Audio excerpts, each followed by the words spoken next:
I'm asking Lauren if she has her mac and cheese ready for SCP stream day. I'm so glad you're doing that now. Listen, I don't want to start reading immediately. I want to give a minute, like, before we actually start. Well, if that's the case, I'll be back. Yeah.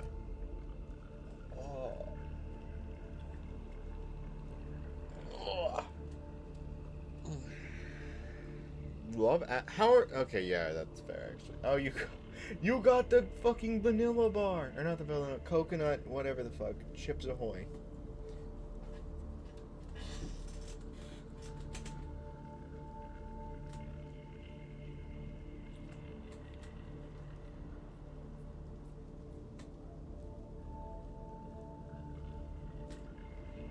Bounty chocolate bar, my beloved. That's why you should be getting less ads. I significantly reduced them.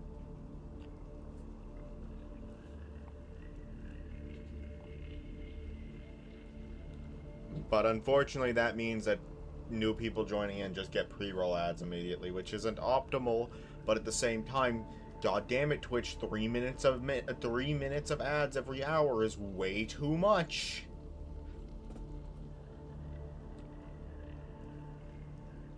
There's so much you can miss during a live stream in the span of even a minute of ads. Like, I just like to imagine, imagine you will, this hypothetical situation. Somebody's doing a 6-year-long hardcore Minecraft world. What can happen in just 30 seconds? They can lose that. If there's just an ad break at the wrong time, that fucks everything up. People miss what is like quite literally a once in like a decade thing of someone losing in like super long world. There are people who have like hardcore worlds that have lasted like a decade, literally.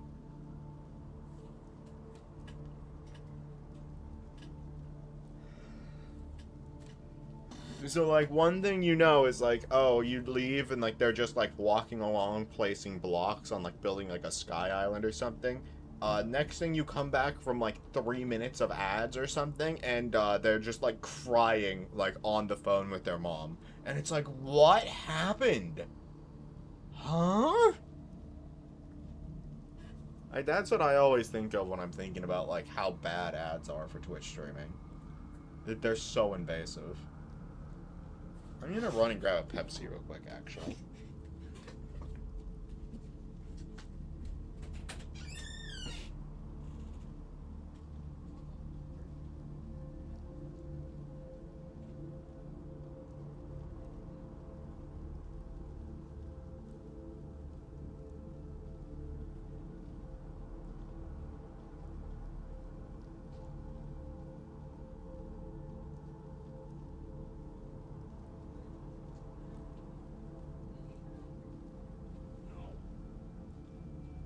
I'm back.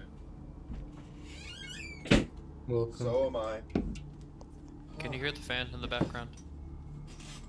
What was that? Can you hear the fan in the background? No. Alright, cool. Shouldn't. It's facing somewhat away from me, so. Alright, so that'll be it for stream today, guys. Alright, cool. Well, tune in tomorrow for Near Automata.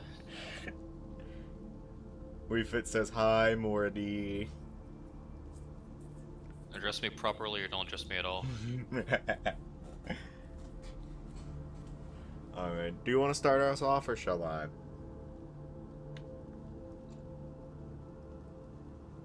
He looks. Yeah. One guess. God damn it! It's like it's my Twitch stream. Hate this Yeah, how place. about that? Alright. Item number SCP-146. Object Class Euclid. Special Containment Procedures. Containment procedures have been revised after it was noted that the effects of SCP-146 were sharply and dangerously increased under previous containment. A standard 1.5 meter cubic secure storage bin. The bin should remain free, however, should a researcher wish to test SCP-146 at high intensity, Level 3 clearance is required for any personnel wishing to enclose or cover SCP-146 for a period exceeding 2 days. During normal storage, SCP-146 has been kept on a marble pedestal in its room, located redacted. SCP-146 standard storage room measures no less than 20 square meters. How do I pronounce that word? I'm not even gonna try. Hang on, what is it? Stuccoed. Where is that? Sorry, I was tapped out for a moment. Stuccoed, I think, yeah. Okay. Yeah, using stucco. Weird word. Stuccoed walls and a ceiling painted to resemble a clear daytime sky. The room is to be kept well lit, full day lit equivalent at all times. Furnished with an assortment of potted plants which must be tended to daily, and decorated in the style of the late Republican period of Rome. Experimentation with different interior styles has shown that SCP-146 seems to prefer this arrangement and to have aesthetic preferences consistent with the aristocracy of Rome from that era. While this containment is standard, researchers with level 2 clearance or higher may experiment with different containment settings in order to modify the effects of SCP-146. He looks read your chat. God damn it, I don't wanna. Bitch. Alright, lose the glasses.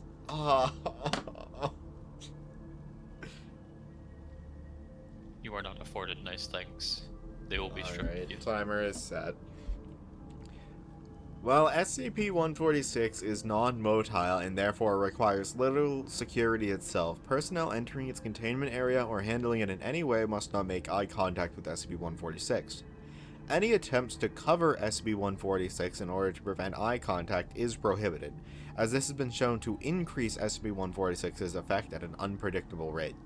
In general, 1 day of covering or confinement will cause SCP-146 to skip over the beginning phase of its effect and begin with the most traumatic memories.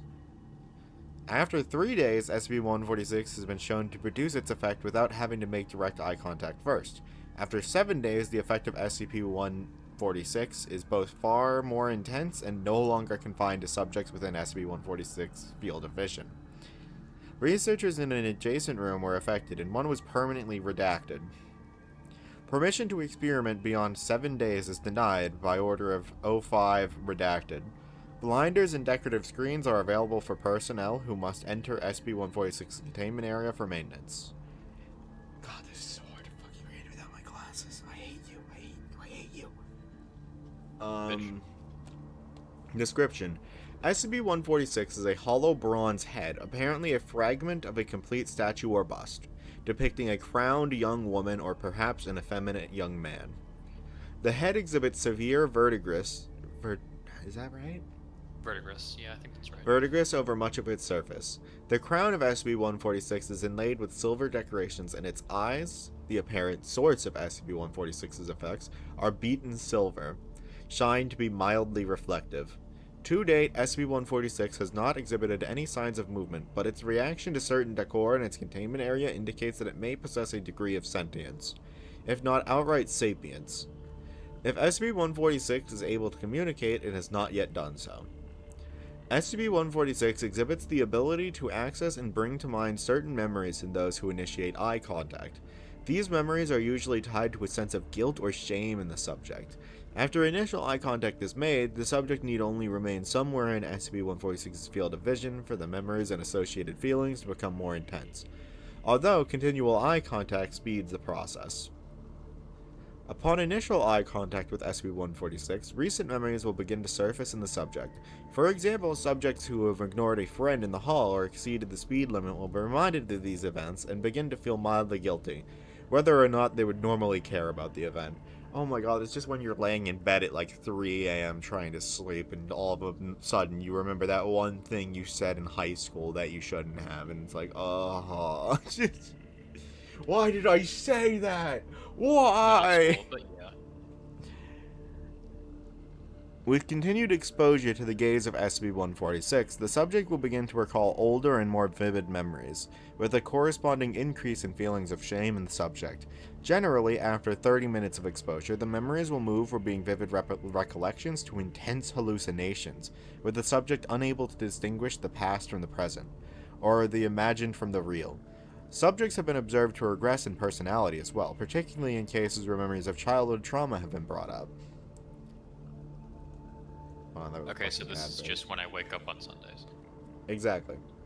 Any test subjects exposed for over 30 minutes should be restrained, both for their own safety and the safety of others. All subjects to date who have been exposed to SCP-146 for 60 minutes have completely retreated into their hallucinations. So far, no such subject has been restored to consciousness from this near catatonic state. Subjects must be fed intravenously and are unresponsive to external stimuli, save for occasional murmurings consistent with their regression. Look into my eyes. Oh my god, this is weirdly long for how simple it is. It has also been noted that when subjects recall a shameful event, they will often feel compelled to make amends for their actions. This is not generally a problem in the case of minor offenses, and has in some cases led to greater unity among the staff. However, problems arise when the subject cannot make amends, either because the offended party cannot be contacted or because the transgression is somehow irredeemable. Sometimes the subject will put forth renewed positive efforts in order to balance out their guilt. However, in most such cases, subjects fall into a deep depression and or turn to some form of self-punishment, including self-mutilation and suicide. Please see the attached experiment logs for detailed cases. Yeah, what happens if somebody without regrets looks into their eyes? Or does it just find something and, like, make it up?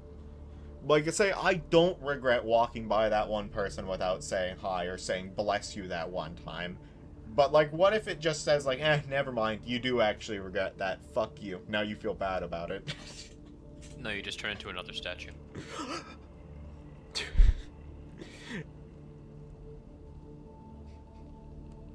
SCP-146 was acquired from a Mr. Redacted of Birmingham, UK. Mr. Redacted had acquired SCP-146 during the estate sale of a renowned philanthropist, the late Redacted. You mispronounced Birmingham. It's fucking British, I don't care. You're going to Birmingham. God damn it. Lord of Redacted. Don't speak at all. It was purchased in a lot with a number of other artifacts for Redacted when Mr. Redacted began to experience SCP-146's effects. He began seeing a psychiatrist, undercover agent, not even gonna fucking try, 56G. Mr. Redacted was put into an institution and SCP-146 was taken into Foundation custody. 56G's notes on Mr. Redacted's mental state are available for study by researchers at level 2 or higher, filed as document SCP-146-A. Is the timer up yet? Oh yeah, it just didn't go off. Thanks! Thanks! That's real convenient. Oh. Timer just didn't go off. There was probably like 8 minutes there where I was wearing the glasses. It's only supposed to be 5. Experiment log, number 146-1. In order to calibrate a baseline for SCP-146's effects, a standard 4x4 meter interrogation room was divided in half by an opaque curtain. SCP-146 was placed on a table inside a protective plexiglass case in one half of the room. On the other side of the curtain, subject D04 was restrained, such that he was looking directly at SCP-146's position. Researchers maintained constant communication with the subject via intercom through the testing process. The curtain was dropped, causing the subject to look squarely into the eyes of SCP-146. The subject voiced immediate discomfort and closed his eyes. With an increase in heart rate of 15 beats per minute, with prompting, the subject related the memories he was recalling? Wouldn't it be more apt to say relayed the memories he was recalling? I don't know. Beginning with minor breaches of behavior protocol. The subject then recalled several altercations with other prisoners before his being taken by the Foundation. including a particularly graphic depiction of redacted. Researchers noted that as time went on, the subject became more cooperative and his speech patterns changed, resembling someone undergoing therapeutic hypnosis. After 15 minutes, the subject's speech had become slurred, and his EEG patterns showed similarities to someone experiencing vivid dreams. The subject entered into one half of a dialogue, which culminated in his trying to break his restraints. After several minutes, the subject ceased thrashing and began to cry. The subject started begging, apparently to someone in his hallucination. "Stop. Take it back. I won't do it again. No. I'm sorry. I don't want to. Not again. Stop. Please." This behavior continued until after 54 minutes of exposure to SCP-146. The subject's vocalizations halted and his EEG showed signs consistent with a coma.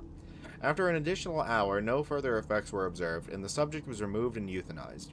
Post-mortem examinations of his brain noted abnormal levels of redacted, which neuropathologist Dr. Redacted describes as indicative of redacted. I'm Wow. so glad. Thank you.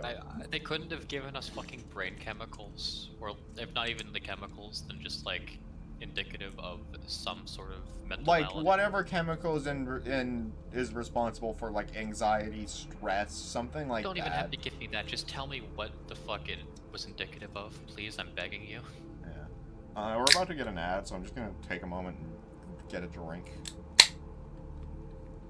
Actually, hold on, I can probably bust this out. Note, at this point, SCP-146 was being kept along with the other artifacts purchased at auction, because it is not yet known that the effect was confined to SCP-146 alone. I theorize that this containment approximated favorable containment and therefore kept SCP-146's effect at its base strength. Professor Scully. Okay. So it wasn't being moved with a bunch of, like, other themed They objects. effectively just shipped out the auction house. That's fun. Yeah. Oh. Almost done. Finish up after the ad. Which, again, I really wish started immediately after the ad warning. I love how they give me like a minute-long warning, and then after that it's a solid 20 seconds before the ad actually starts. There it is.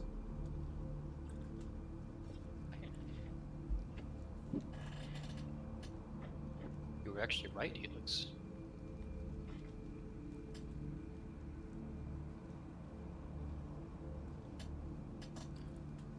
Dumb streamer.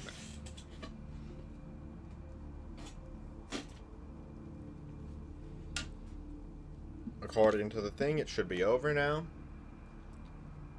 Maybe in your world. Is it not over?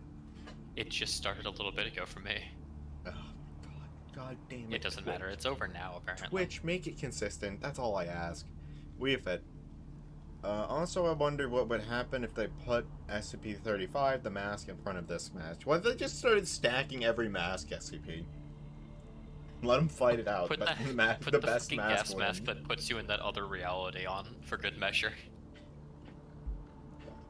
Just ship that shit over there. Yeah, what if we just started putting shit in other SCPs? Like, what? Let's take the bag of infinite potatoes and just start dumping things in it. Let's see what Why don't we 682 put does the in the bag of potato. infinite potatoes in 914? Let's see what 682 does in the potato bag. Go ahead, fucker. Dig your way out.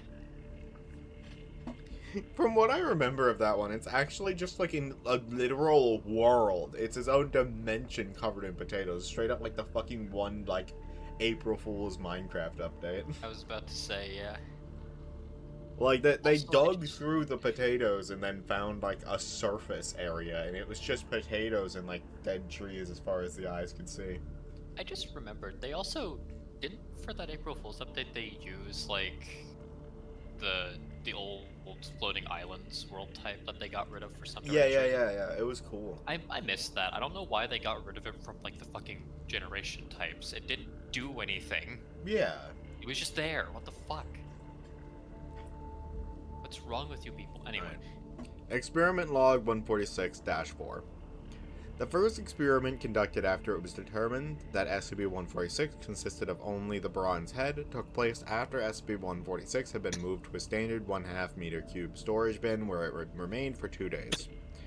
Subject D-44 and SCP-146 were placed on opposite sides of a curtain in a standard interrogation room. As in previous experiments, the subject was restrained as in previous experiments. Oh, I read that like as a run-on sentence. That's my bad. When the curtain was dropped, the subject reported an immediate headache and began to cry. The subject's heart rate jumped to 180 beats per minute, but then dropped rapidly to 40 beats per minute, and the subject lost consciousness. Medical personnel entered the room and began examining the subject, at which time the subject regained consciousness, her heart rate spiking to 175 beats per minute. The subject struggled violently against her constraints and was soon able to break the restraint on her right arm, severely damaging her own arm and hand in the process. Paramedic D. Redacted. One Piece! Was injured as the subject struck him in order to gain access to his first aid kit.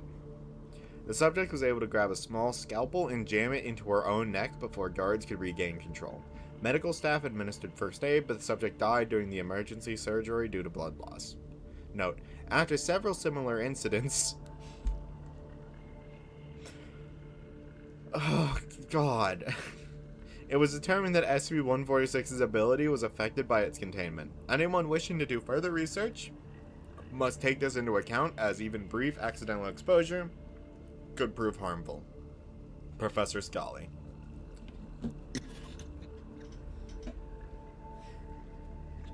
Just the fucking, like, after several similar incidents, I'm like, what?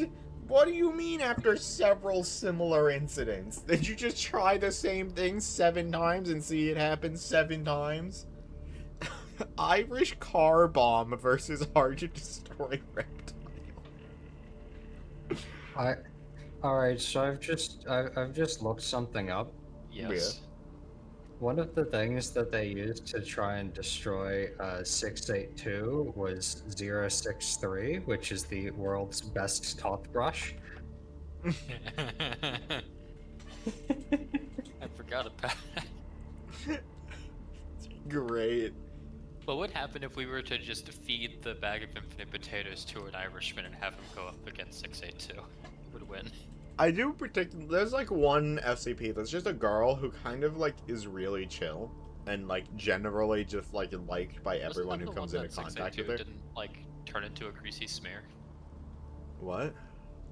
Didn't 682 interact with her and not opt to turn her into a greasy smear? Oh yeah, he was chill with her. He like let her draw on him and play with him. Cool. Also Tickle Monster, thank you, 999. Tickle Monster did interact with him, yeah. I don't think that's... Isn't there new lore that indicates they're both sons of Scarlet King or some Scarlet bullshit? King, yeah, it's like a fan thing, yeah. Oh, it's a fan thing, not even like actual... I don't know if it's like... I don't know. I don't know the shit, heritage of the SCP articles, like, author-wise. I just don't know when exactly that started getting propagated around. It's been a while, probably like 4 sure. years at least. At least, but like I'm just wondering, was that something that like the original author of 999 had in mind, or there's like, hey, well, what if? Yeah, I don't think it was something the original author had in mind. It might be something the original authors chill with, though. I wouldn't put That's it... probably. Actually, yeah. really quick, Helix, before we read the next one, what is the official image for 999? Does it have one?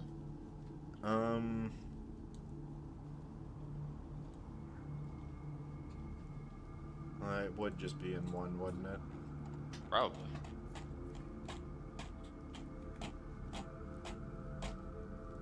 Look at him go! Ah, damn it, it doesn't have one. Anyways, alright, we can... God, it's such a small article, too. I mean, yeah, it doesn't need to... Oh, it even has the thing for 682 in there. Huge. Yeah. Anyways, heartwarming. Yeah. Oh, they did just straight up test it with Yeah. S682 on It this. was in there. Anyways, get me out. Yeah, We can save that for a better day. Yeah. Another time, I suppose.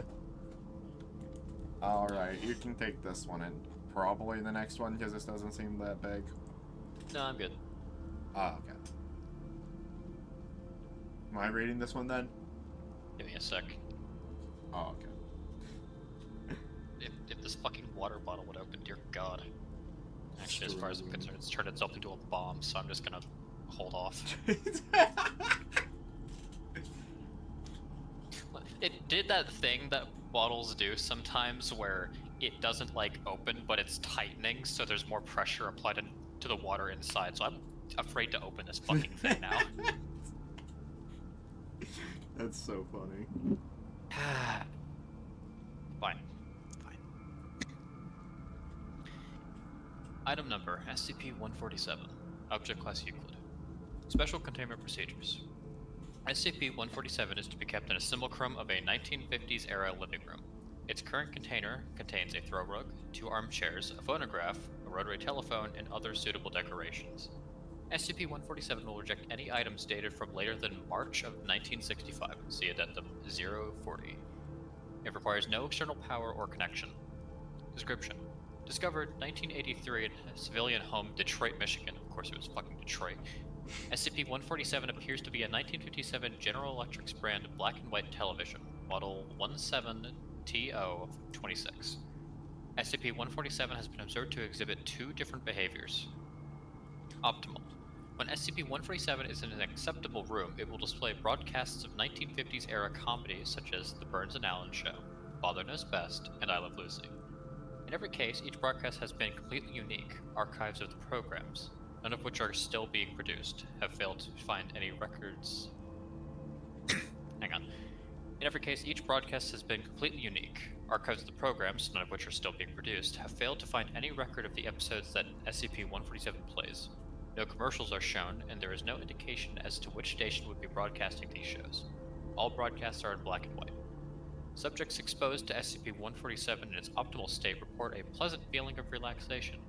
In this state, the item's volume and channels can be adjusted, though the off switch appears to have no effect. Hostile. When modern-day items are present in SCP-147's environments, the item will only display extremely violent and gruesome color footage. God damn it. Yeah. Beheadings, rapes, executions, and torture have all been observed, but as of yet, no footage has been broadcast that indicates when or where the scenes depicted took place. The footage is invariably of high visual and audio quality. Subjects exposed to SCP-147 in its hostile state almost invariably vomit due to the graphic nature of the broadcast after 10 to 15 seconds. One subject suffers a nervous breakdown after 2 minutes of exposure. Each subject has displayed an extreme reluctance to recall the contents of the broadcasts, and 2 of the 15 subjects tasked with viewing SCP-147's hostile broadcasts have since committed suicide. None of the item's controls respond during hostile broadcasts. Yikes. Great. Attempts to examine the internals of SCP-147 have been unsuccessful, as the item's shell resists any attempts to crack it open. Placing the item in a Faraday cage in order to negate any possible transmissions it could be receiving had no effect. The effects of long-term exposure to SCP-147 have not been documented. Addendum. Any and all recreational activities involving SCP-147 are to be scheduled at least 1 week beforehand with approval by Level 4 personnel. That's fun. You can just go and sit and watch fucking you I can Love just Lucy go watch there. I Love Lucy for a little bit Incredible. for recreation if you want. Addendum 040. See file TC-147B for further details. After redacted suggestion, several objects manufactured through the 1960s era were brought in. Objects made past March of the year 1965 have resulted in hostile behavior. Exact dating is difficult due to troubles of obtaining materials precisely made on testable dates and times. Reasons as to why it acts in such a way depending on a specific object's dates are unknown and being tested by data expunged. Addendum 040-0-40A. Hold on. I like to imagine the previous testing went like, okay, this thing was made in like, I don't know, 1961 in like January. They just put it through the door and see if like it changes. Alright, bad result. Pull it out. Next thing. 1960 December. Sorry, this is from April of 65, you fucking clown, and it just starts playing fucking Fever Breaker footage. Oh my god. Anyways. As has been verified repeatedly, the presence of persons born after March of 1965 does not in and of itself trigger a hostile event. For reasons still unknown, SCP-147 objects mainly to manufactured items. Dr. Redacted recently conducted an experiment in which he clothed himself with vintage pre-1965 articles of clothing, with the caveat that he had 3 big flare pens invented in the 1970s in his shirt pocket. What he saw while seated in front of SCP-147, he would later describe as a bizarre episode of I Love Lucy featuring a surprising amount of gunplay.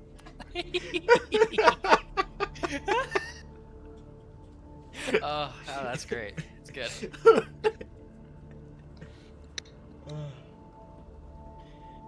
I need that little bit of laugh for the last bit.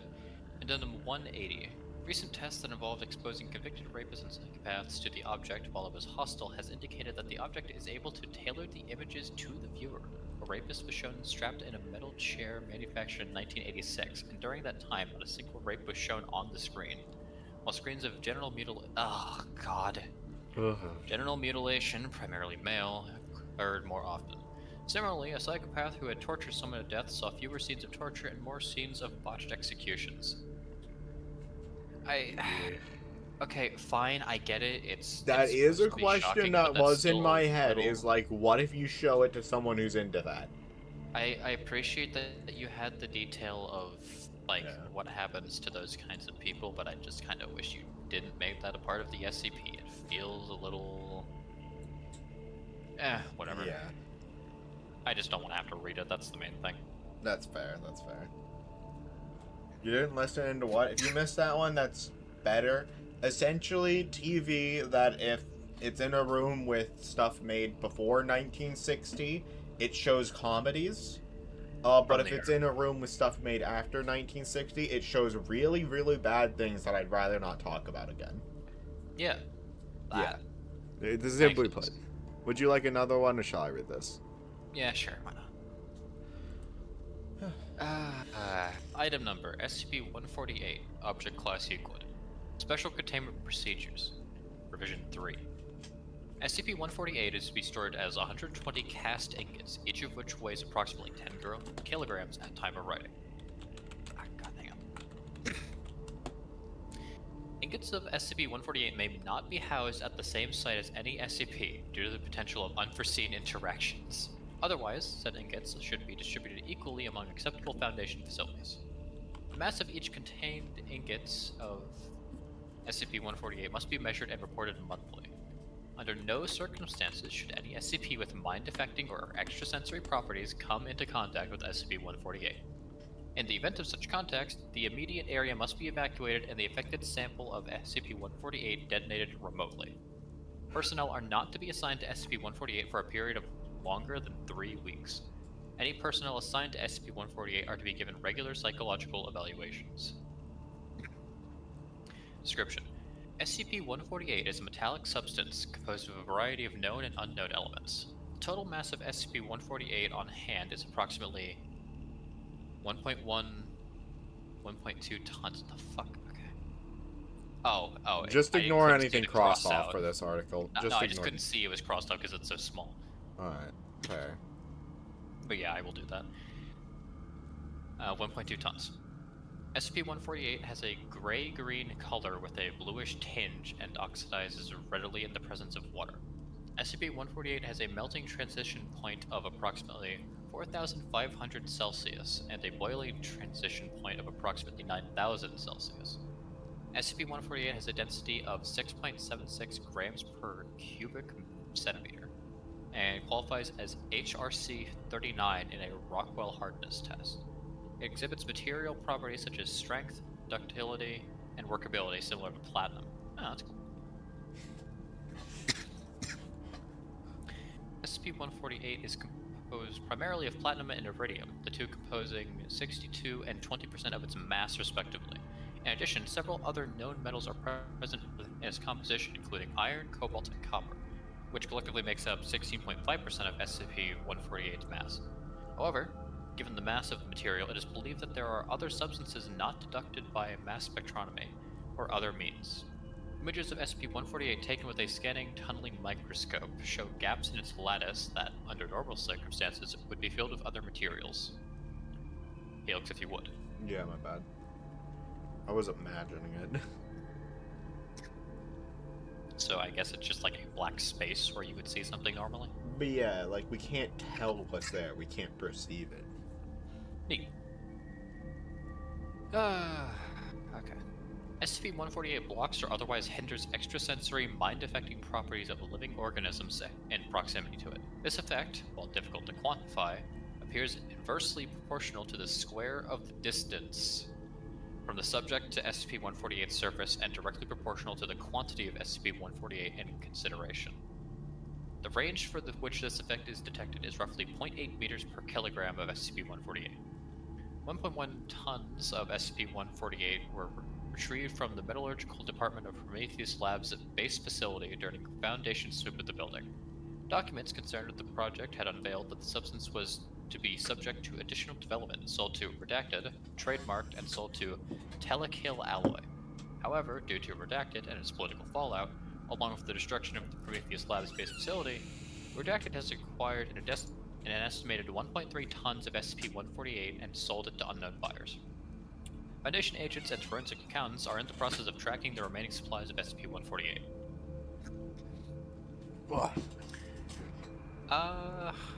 Debating whether or not I read that crossed out, because that's a lot of crossed out. Hold on. We can just read it quick and sum it up.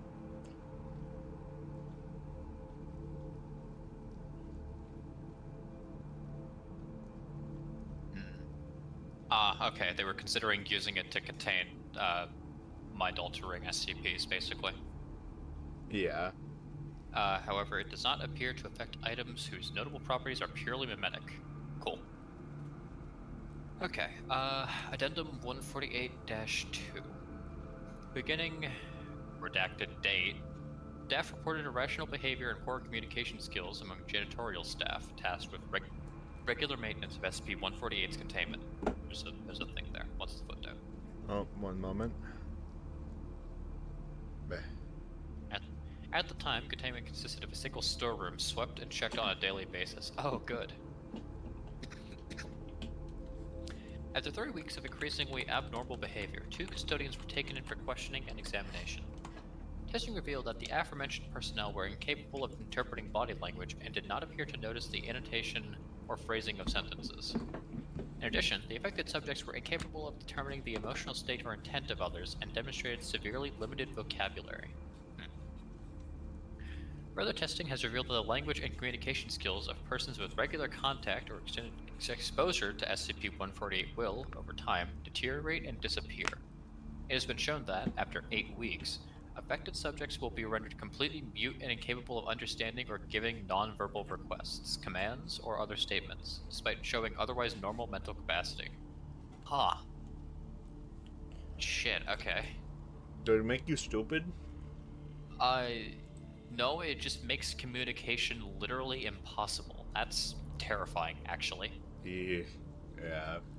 Or rather, it effectively puts like a filter over anything you could have possibly comprehended. Addendum 148-3. A measurement taken on Redacted, months after the Foundation's acquisition of SCP-148, indicated that, despite no increase in volume, SCP-148 had increased in mass by 0.1 tons, a density increase of 9%. The source of this additional mass is unknown. Incident Report 148 Redacted-1. To test the limits of SCP-48's effects and its capacity to change in mass, 0.9 kilograms of it was placed on a scale and moved to SCP-Redacted's chamber. Predictably, Redacted was nullified by SCP-148's presence. However, the sample of SCP-148 began to grow in mass by upwards of 5 grams per second. After 1 minute, this rate began to decrease, and SCP-148 ceased to increase in mass 40 seconds later, at which point it had reached 1.4 kilograms. It remained in this mass for 8 seconds before plummeting to 0.8 kilograms in the space of 2 seconds.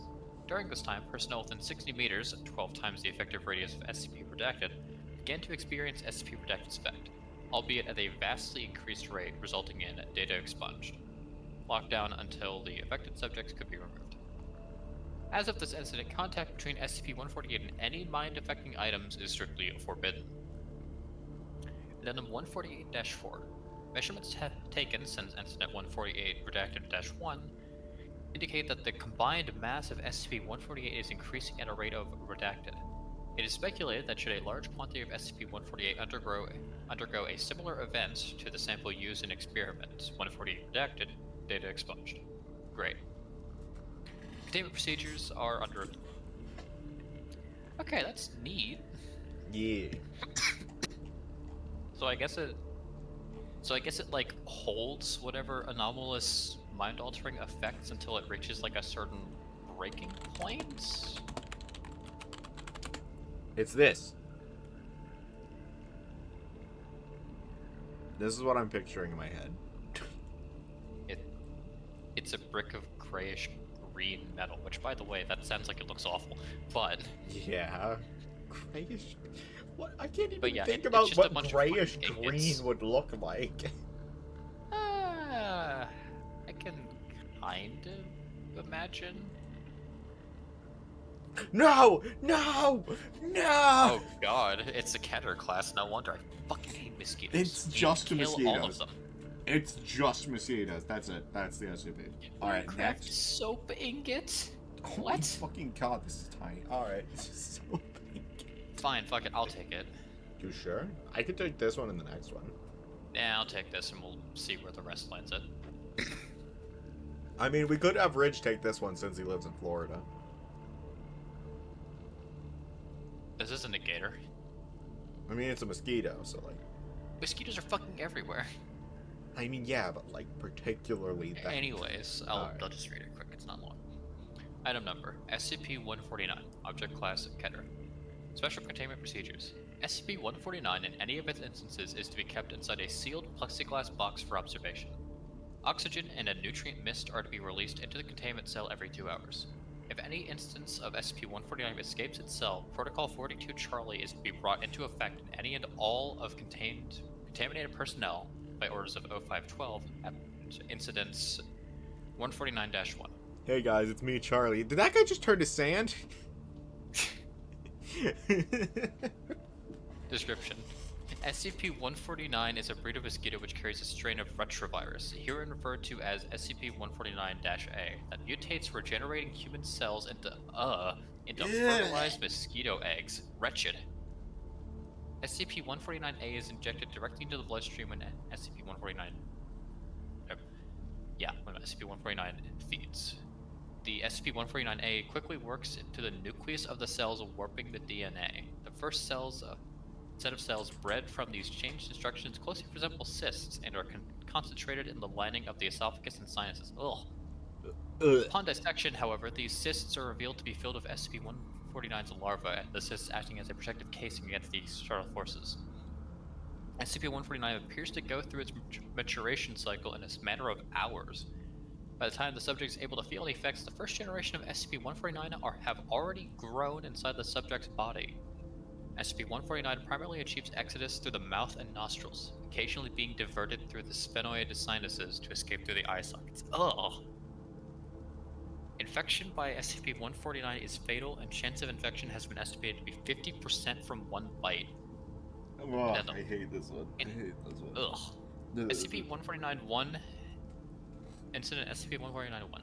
An incidence of SCP-149 escaped and infected multiple Class D subjects, the majority of whom did not report SCP-149's contact with them. No shit. Within 5 hours, SCP-149 had matured in these hosts and burst out of them, infecting redacted staff. It is only thanks to the quick thinking of Dr. Redacted, who had sealed sublevels 12 through 15, that the entire site was uninfected. As a response to this, the O5 Command has created Protocol 42 Charlie to be used if SCP-149 escapes containment. Or goodbye. I hate that one. Yeah, fucking just torch him. I don't care.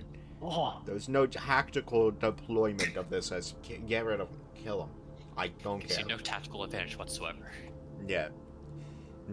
Just straight up, just... No. Just... No. Oh.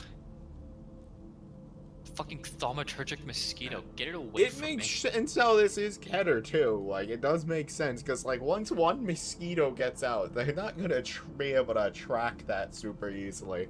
Other than just like, oh, hey, we have a report of someone who got infected. We have It a takes report a of some few guy who hours for turned that into to happen. mosquitoes. It doesn't show until a few hours after they've been infected.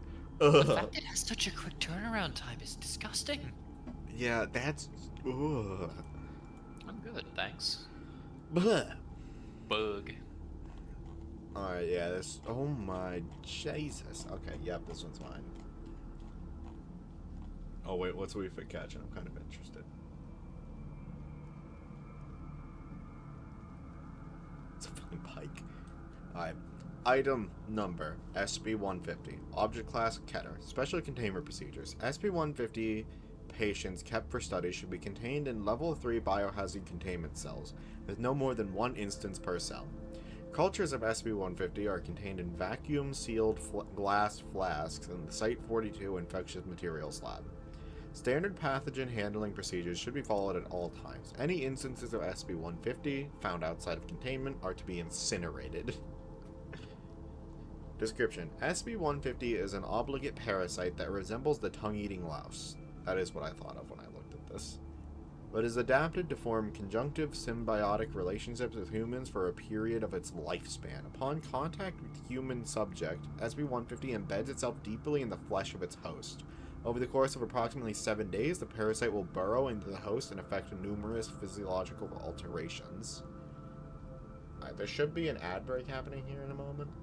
So, real quick, how many of these biohazard containments do you think are allowed in the infectious materials labs of each site before they're deemed, okay, maybe we shouldn't have Maybe we too shouldn't many have of like these fucking things 60 in like cryo storage. yeah, 60 different Keter class bugs here. But We get one open window and the whole world's fucked. oh yeah, let me open the window in sub-level 15 real quick. It's getting kind of stuffy in here. Oh. Magnified by 20 times. So they're small Yeah. little fuckers. I mean, it's the size of a louse. Yeah. I mean, tongue-eating ain't louse aren't that small. I mean, But I guess yeah, but this it's just not resembles big. one. Yeah, Can we look at tongue-eating louse real quick? sure. I like to imagine they keep them in an aquarium somewhere. Yeah. They're reasonably large. Like, you can Big see fuckers, them. yeah. Ugh, you hate them though. Hate these things. I found out about these fuckers in like high school, and I was like, ugh. Wretched things. Anyways, we're done here. Yeah, we don't need to see more of that. You know what? Just as a little refresher, yay! Yay! Yay! Size of Dorito bag. Alright, cool. Incredible. You can fit inside of one like a shell. They keep them in an aquarium in the hall, yeah. Dude, fucking SCP Ocean World would go crazy. Or no, it's Sea World, not Ocean World, my bad. Alright everyone, if you tap the glass, you will be shot on sight.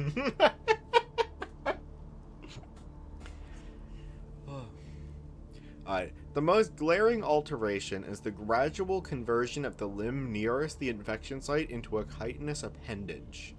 As SCP-150 consumes the host's flesh, it exudes tissue that replaces and augments the functionality of the host's limb without causing transplant rejection. It is suspected that SCP-150 is able to secrete anesthetic and immunosuppressant substances to prevent the host body from responding to the change. Furthermore, the nervous tissue excreted by SCP-150 is able to interface with the host's nervous system. By the time the process is complete, the host will be able to control the affected limb with no loss of mobility and often with improved strength, reflexes, and resilience. Oh. Okay. For a period of 1 to 2 weeks, SCP-150 will reproduce, feeding on nutrients from and depositing eggs into assimilated blood vessels. It is hypothesized that SCP-150 can self-fertilize. Okay, of course. Great. The eggs are deposited throughout the human body via the bloodstream. While the vast majority of them die off, enough survive to begin colonizing and altering the rest of the host body. Though subjects report discomfort and occasional loss of motor control during this process, they often will not recognize the cause of said discomfort. It is still unclear why the offspring do not compete with each other for space or resources, nor how the assimilation process leaves the body's cell signaling mechanisms and processes unaffected. SCP-150 reproduces during this assimilation process as the lungs are assimilated. More eggs are produced and spread by the patient's coughing. Although as many as 10,000 eggs may be produced during this time, it is estimated that only 1% of them find their way into another host, of which 1% survive the host's immune system response and implant successfully. Although SCP-150 inevitably results in the assimilation and alteration of the central nervous system, including the spinal cord and brain, the host's consciousness and behavior are seemingly unaffected. Interviews with subjects infected by SCP-150 have yielded little information, as infected subjects unaware of SCP-150 claim to sense no changes or improvement in certain senses and faculties, while subjects aware of the infection are able to pinpoint the source of the change. They exhibit little to no negative feelings and often express positivity towards it. Addendum 150E, Transcript of Exploratory Lobotomy and Nervous Tissue Transformation Experiments. 2 D-Class subjects, D13 and D16, were infected with SCP-150 and allowed to progress through all stages of the infection. In order to examine the full effect of the infection, exploratory neurosurgeries were performed on both subjects. D13 was euthanized. His nervous tissue was found to have been entirely replaced by smaller instances of SCP-150. The instances comprising his brain matter were extracted and stored for experimentation on D16. The following decompressive craniotomy and leucotomy were performed by Dr. Harlan's son, Dr. Wendy Robin, and Dr. Alex Harlow on D16. A full transcript follows. Alright. Would you like to take... Okay, we'll just split this between doctors and the D-Class. Alright, would you like to take either of them, Lord? Do you have a preference on which ones you read? I could do either.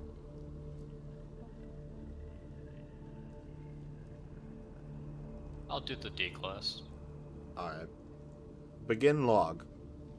D16 is partially anesthetized to numb her during the initial drilling of the skull. The process is uneventful, though Harlow reports expecting less resistance from the skull while drilling into and cutting a flap from it. Upon removing the flap of bone and exposing the dura mater, however you pronounce it, numerous smaller instances of SCP-150 are observed lying in the cranial cavity where the brain should be. Harlow reports this to Robin, who alerts Sun to begin the interview process while she marks off areas of D16's brain on a mapping projection. What is your name? Mako. Name something to sit in. Chair. What is the color of grass? Green. What is 1 + 1? 2. Sorry, this is really funny that he had to pause for a moment for that. Had to make sure I sold that.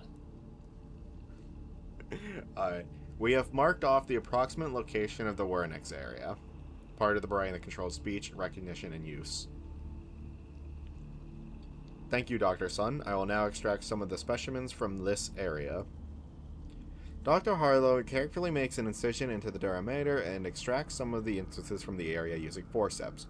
He places each instance into a glass vial, corks it, and places it on a nearby stand. Each instance appears to start to life and begin wriggling only upon being removed.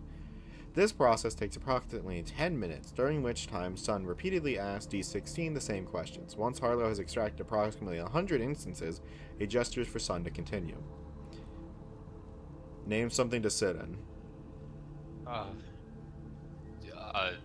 Scene. What is the color of grass? Green. What is 1 + 1? 2. Note for the record that D16's responses have been slightly slowed. This indicates that the instances within her cranial cavity are indeed acting as neuron analogs, though it is unclear as to how many neurons each instance is equivalent to. I am placing a sample of neural tissue acquired from D13 into D16 now. The instances from D13 have been tagged with a radioactive luminescent dye to distinguish them for extraction later. Name something to sit in.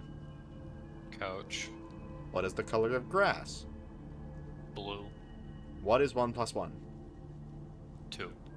What is 10 times 11? 111. D16's responses have returned to normal speed. This suggests that it is possible for 150 nervous tissue to be swapped freely between host individuals without rejection. We will now begin the final procedure. D16, you will be given a full general anesthetic. D16 is subjected to a general anesthetic, which takes several seconds to begin. Dr. Sun. I forget I'm not supposed to read that. The patient is now under full anesthesia. Dr. Harlow, you may begin the process of tissue extraction. For this final procedure, we'll be attempting to completely replace the brain tissue of D16 with that of D13. Previously, during the exploration of D13's cranial cavity, Dr. Harlow and I observed that the instances connecting his brain matter to his spinal matter were not secured in any way, and in fact seemed to be switching positions with other instances in the brain. We'll be seeing how far this compatibility extends.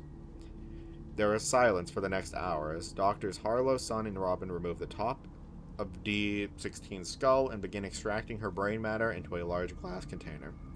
Extraction complete. D16 brain matter has been successfully removed. Dr. Harlow is now placing D13's brain matter into D16's exposed cranial cavity. Heart rate steady. We have a pulse and breathing. Give it another minute. Alright, I'm going to wake her up. What is your name? Michael. That is D13's name. That's pretty good. Jesus. Name something to sit in. Beanbags. What is the color of grass? Green.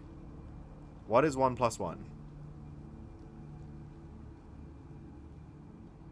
Helix. That's... I can't really, like, make a sloshing noise. Just read it then, you clown. I hope that came through. Oh. Damn it. I, like, shook my soda can in front of the mic to see if it would, like, slosh around. Hey, Sun? 2. Sun, look. D16's brain is shown to move of its own accord, subtly moving back and forth. Well, that's new. Do you feel any pain anywhere in your body? My chest is kind of heavy. Feels just the same otherwise. Good to hear. Now what is... Hey, I usually feel pretty energetic, even before surgeries, but I'm kind of tired right now. Lately I've been exercising before I sleep, but since I can't hear, is it okay if I just rest a little bit? Rest? Like 3-5 minutes? I can do that here if it's okay. A small portion of the top of D16's brain parts before making a gurgling sound. After the portion closes, sections of D16's brain retracts into itself rapidly. D16's eyes close. That doesn't seem good. Dr. Robin steps away from the operation, making retching sounds as she leaves the room. D16, D13, are you okay? Yeah. I'm fine. Why do you ask? God, that is... I like that. That's This a good is a fucking really article. cool concept for a... This for a is like a book. really well-written, like, testing log. I really enjoyed that. This is good. Yeah. Also, just like, I love the SCPs with like crazy implications when it's like oh my fucking god. You can transplant someone's mind as long as they've, had their brain eaten by bug. Mm-hmm. Terrifying. It's just crazy, but I love it. Oh god! Ah! Okay. I could take this one too. Yeah. Alright. Item number SCP-151. Object class Euclid. Special containment Hang on. procedures. The music gone. Huh? The music gone. Bitch. Oh, it was only an hour worth of mute. Have we been doing... Dumbass. God, I always Evolve. forget just how... Alright, I know what we need to watch. No. Let's go! It's Relax Cafe in our time of need. I know what to watch. Wrong. Sucks all. It's also a little... I mean, I don't have to be here. Water. I know, it's terrifying as a gamer. Alright. Special containment procedures. SB-151 should be kept in a locked storage compartment covered by an opaque cloth. The keys to the compartment should be kept in custody of the site commander when SB-150 is not being researched. When research is being conducted, SB-151 may be kept in a locked laboratory, provided it is always covered when not being used. Description: SB-151 is a 1 meter by 1.3 meter oil painting, apparently from the perspective of someone underwater. A subject who views the painting exhibits no initial effects, however, over a period of 24 hours, the subject's breathing becomes increasingly labored, culminating in the death of the subject. Autopsies reveal that subject's lungs have filled with seawater. Attempts to halt the drowning process by medical intervention have proven successful in prolonging the life of the subject, but have not stopped nor reversed the condition. The painting is not signed, but several names are written on the back. Addendum: SB-151 was found in an antique shop and redacted after the Foundation began investigating a series of unexplained drowning deaths. As Redacted is landlocked, the Foundation dispatched a team of plainclothes agents after being informed of the nature of the water in the victims' lungs and that the victims had all been discovered on dry land. The agents discovered that the names written on the back belonged to a group of artistically inclined students, all of whom disappeared during a study abroad program in Redacted. Investigation into their fate is ongoing and may provide clues as to the nature and origin of SB-151. Very short SCP, very, very small, but it's not bad. It's just the painting that drowns you if you look at it, I guess. Alright. Mord.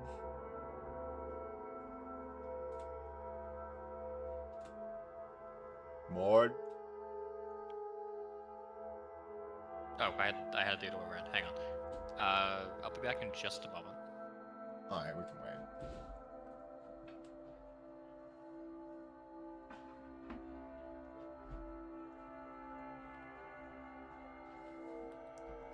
Alright, time to start watching Smitty's new video.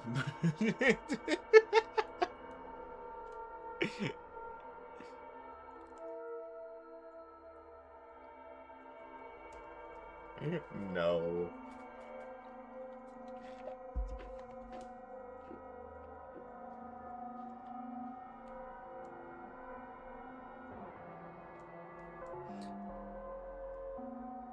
The scariest ambient music ever.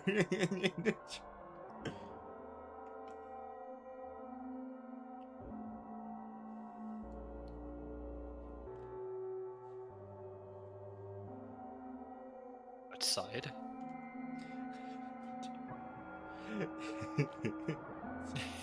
Anyways. Alright. Item number SCP-152, Object Class Safe. Special Containment Procedures. SCP-152 is to be kept in a locked chamber in Site-49, henceforth referred to as the Reading Room. The Reading Room is off-limits to personnel below Clearance Level 2. The Reading Room will be equipped with one ceiling lamp, one security camera, one scan copier printer, to be restocked with paper and ink as needed. I wish you luck. And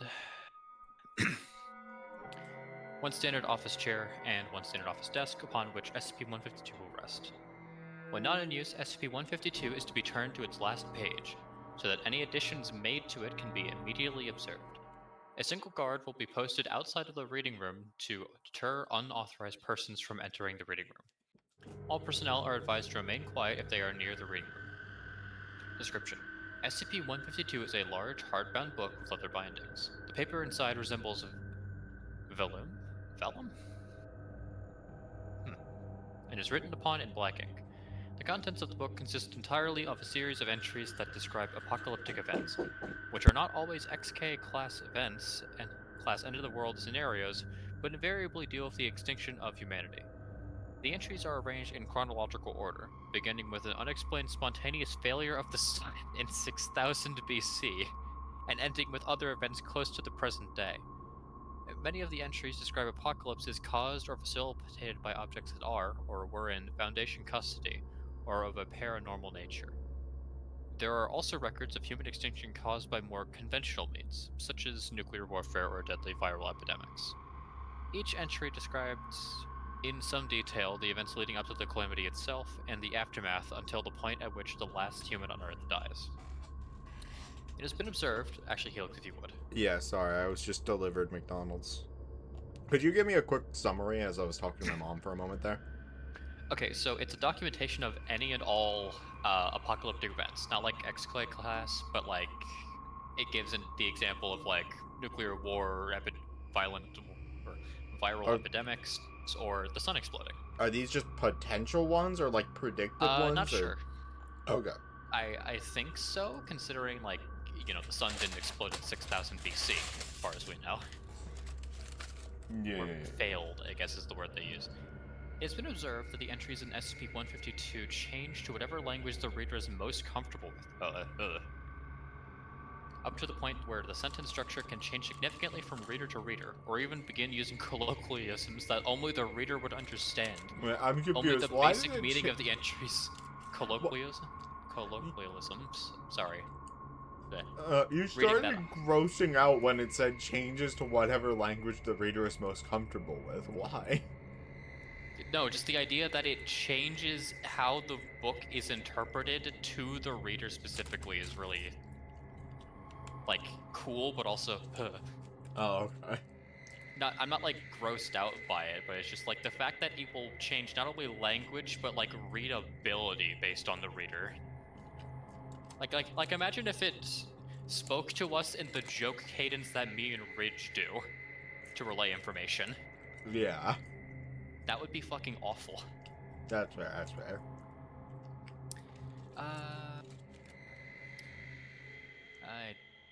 Only the basic meaning of the entries remain consistent. If multiple people are looking at SCP-152, it will read in the personal language of whomever began reading it first. If no one is directly observing SCP-152, it will display the language of whomever read it last. Rarely, words will appear in the books that do not translate, and instead appear as horizontally arranged calligraphic characters, which have not been matched to any known language. To the best knowledge of Foundation historians, most of the information contained in SCP-152 is accurate, diverging only at the point where the apocalypse occurs. In almost all cases, the difference is that a few key decisions were apparently made differently in SCP-152's version of history, leading ultimately to humankind's annihilation. SCP-152 resists all attempts to change or write in it. Inks, graphite, charcoal, and other marking materials do not adhere to the pages and are easily brushed off. Lasers and other heat sources do not burn into the paper. Close inspection has revealed that forensics or foreign substances are stopped from actually coming into contact with the pages. At least 5 micrometers of empty space are always present between the pages themselves and any foreign materials that might come into contact with them. That's kind of cool, actually. Infinity technique. Fuck off. For this reason, SCP-152 does not decay, which also means that it has proven impossible to determine SCP-152's exact age. SCP-152 is self-updating, with newly inked entries and new descriptions of how the last human died, appearing at unpredictable intervals, always appearing on the last page of the book. God damn it, one sec. That's fine, I'm making french fries.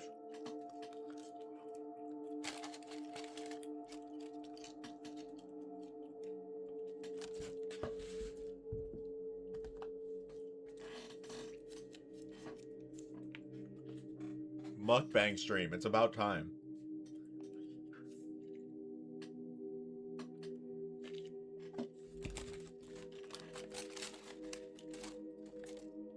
I've also been granted food, so I'm going to try and hurry this up a bit. Maybe. That's we'll fair. See. Where do they leave off? Self-updating? Something like that, yeah. Always on the last page of the book. Right. The date that a new entry appears corresponds with the date given in the entry from the time of death of the last member of the human species. When space becomes an issue, extra pages appear along with the text, and the spine of SCP-152 broadens accordingly. There have been redacted updates to the book since it came into Foundation custody. As with past events, SCP-152 has proven to be up-to-date on current events until a point at which a catastrophe occurs. Because recent entries frequently concern entities or groups of interest to the Foundation, including the Foundation itself, SCP-152 is to be checked regularly for any information of importance. Addendum 1. With the acknowledgement made that letting this thing lie around where the public could find it is dangerous to us, is there any real reason to study it?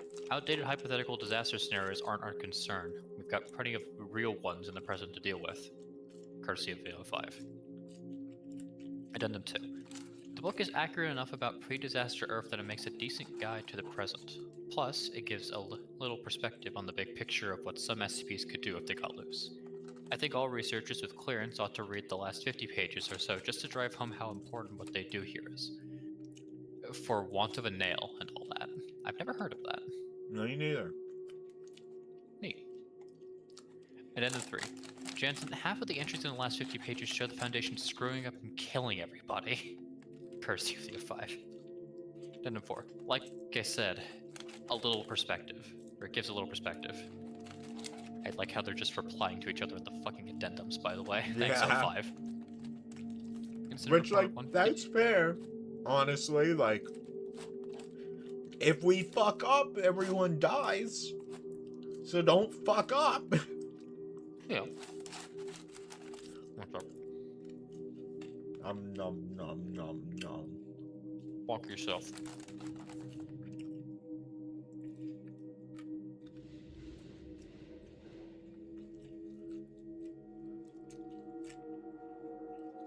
Incident report 152-5. I assume it's just 5 and not 05. On the night of Redacted, the security guard on camera on duty noticed that SCP-152 was missing from the reading room.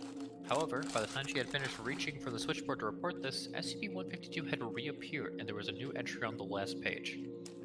As this was the 5th such occurrence of sudden disappearance and reappearance, refer to incident reports 152-1 through 152-4, a simple test was conducted with a high-speed camera, a sensitive electronic scale upon which SCP-152 was rested, and an alarm set to go off if the weight upon the scale abruptly changed. The last 3 updates to SCP-152 all set the alarm off, and the high-speed camera revealed that SCP-152 vanished from sight for exactly 1 second each time. Addendum 5. I posit that the book isn't actually being updated as such. It's actually being replaced, and each time it changes, we are actually receiving a new edition of it. I'd very much like to find out where these are coming from, Dr. Jansen. Alright, yeah, it's pretty fun. Simple, but... This is not 10 nuggets. This is 7 nuggets. Were you robbed? Not even my sister, honestly. I wouldn't Yeah. be surprised. I'm so glad that's like your only response to the article, by the way. No, it's good. I like it. I I like know, anything that puts but- it into perspective just how insane what the Foundation actually does. There are a lot of articles that I'd be like, oh, the Foundation's so evil. They're so mean. Why are there... They do what they do to Who? protect humanity. Who the fuck is writing articles on the wiki that paints the Foundation as evil? Like, what? Oh, no. Whoever the fucker was that wrote Z-Zer on the last one. Oh, I don't know if that was necessarily the Foundation that was evil. No, I mean, like, probably just, like, those kinds of people. Oh, Like, a lot of the newer articles kind of stray away from what the Foundation originally was meant to be. Where your Cold, Foundation clinical. can still fuck up. You can fuck up and still be a force of good. yeah, cold, clinical, bureaucratic. That's the SCP Foundation. But also they're trying to keep us from being eaten by, I don't know, the flesh that hates or some shit. Oh, yeah. I'm Which, gonna go fair put my nuggies away and then I'll read the next one. I'll be right back.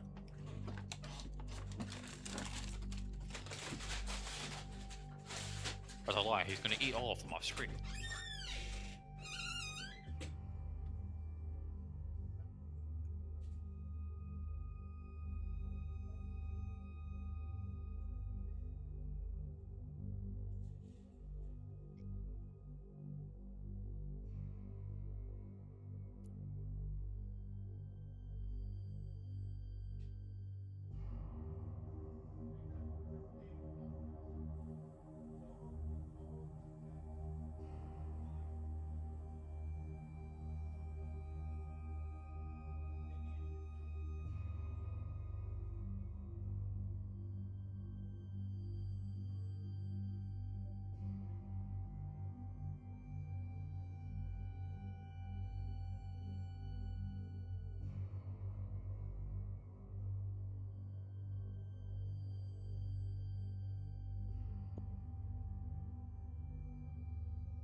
you alive?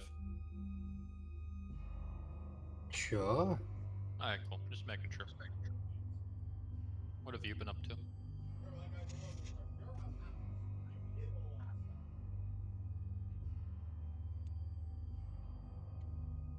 Reading the various ways in which they attempted to kill 682. 682. There's a lot of them. Yeah, I've gotten past God. What? Oh, Ridge finally surpassed God. I'm not surprised. That was ages ago, man.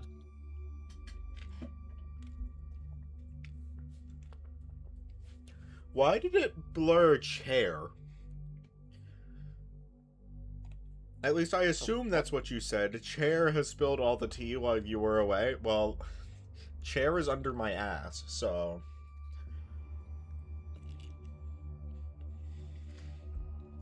Why are there 3 asterisks when there's only 2 letters that would be censored there? I don't know. I'm imagining they had a typo, and that typo was something that got blocked.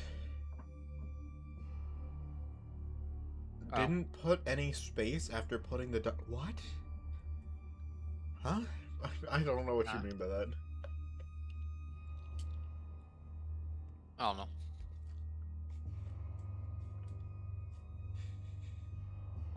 Shower drain. Oh. Alright.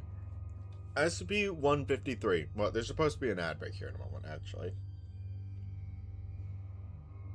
Alright, Helix, get in. Alright. Repo video. Yeah, I 100% the Terraria journey when it was exhausting. Let's go. Baby. Thankfully, I was really worried he wasn't going to notice how broken Shimmer was. Which there was one moment he didn't. With the pre-hard mode crates. He fished for all of them. You can just get the hard mode ones and then turn them into the pre-hard mode ones. But to be fair, that's not something that matters normally.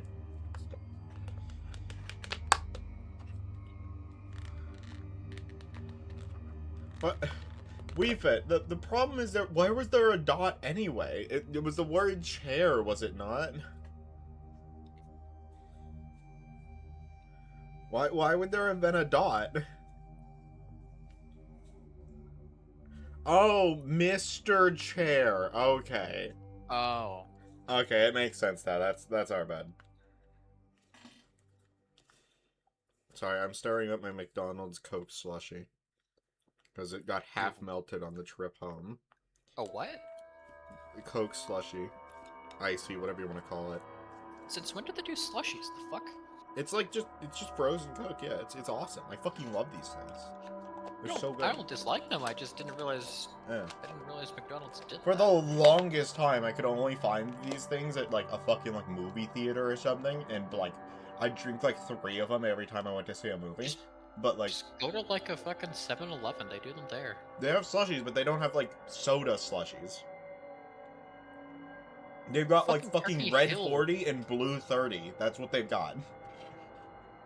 The fucking Turkey Hill nearby my mom's place has one there. We it's don't got, like- have them. No. I guess you do live out in the sticks or some Yeah. shit. There might have been... No, there was snow cones there.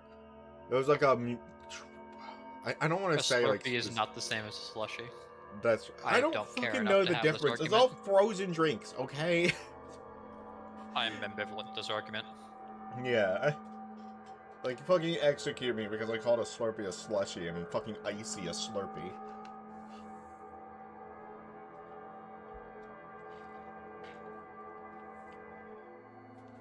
Alright. Erica, I expect you to, in chat, write the differences between them while I read this. Item number, SCP-153. Object class, Euclid. Special containment procedures. Specimens of SCP-153 are to be kept isolated in acid-resistant containers measuring no less than 10 meters by 10 meters by 5 meters, partially filled with sewage and organic material. At Bioresearch Area 12, every 4 hours, both the level of organic content and the structural integrity of each container must be checked. Under no circumstances are these containers to be connected to any internal or external plumbing system. Specimens of SCP-153 almost certainly still exist in the wild. Any reports of people mysteriously disappearing from showers and bathtubs must be investigated immediately. Agents must be equipped with infrared and ultraviolet sensors to circumvent SCP-153's camouflage. Specimens should be brought alive to Area 12 if at all possible. Description: SCP-153 appears to be a species of nematode roundworm that can reach up to redacted meters in length and redacted meters in diameter. Specimens of SCP-153 live in sewers and drain pipes, and while specimens of SCP-153 can live off of most any organic material, they prefer to consume animal tissue. Specimens of SCP-153 excrete a highly acidic substance similar to redacted from their mouths and gullets, and they have the ability to camouflage themselves both outside and in. SCP-153 has developed a hunting technique where a specimen will swim up a shower or bathtub drain, dissolve the drain cover with its acidic saliva, and camouflage its gullet to look like a standard drain. Shortly after a human enters a shower or bathtub, the specimen, redacted, back down the drain, leaving almost nothing behind. This entire process usually takes less than redacted seconds. Addendum 153 01. Specimens of SCP-153 are to be kept isolated from each other except for under controlled breeding conditions. Dr. Kovalanskia. Addendum 153-2. Incidents in Redacted suggest that specimens of SCP-153 have started attacking people through sink drains, toilets, Redacted. Researchers are investigating how such an apparent simple animal can develop such relatively sophisticated hunting techniques. Addendum 153-3. Dr. Kovalanskia has received approval to... What the fuck is Bokura Planet? Sorry, that's... Just got a Steam pop-up. What the hell is that? I've never even heard of that game. Dr. Kovalanskia has received approval to start a breeding research program with SCP-153, with emphasis on genetic engineering. The program, redacted, as well as a potential method of organic waste disposal. Addendum 153-4. A controlled release of SCP-153 instances has been proposed as a potential containment method for stalling the spread of 2717. Approval pending. That's probably just an ad for another SCP. Yeah. Cute little puzzle game? Oh, okay. Slurpees are name brand from 7-Eleven and are carbonated coming out of the machine. That's why when you pour them, they kind of expand in the cup. Slushies are just a name for a frozen drink, and then Icy is a slushie but a specific name brand. I'm so glad the fucking capitalized text is there. I wish you had bolded it too, but it'll do. Just really, really mad that I would have such like a fucking awful take as like they're just frozen drinks, man. They're just frozen drinks.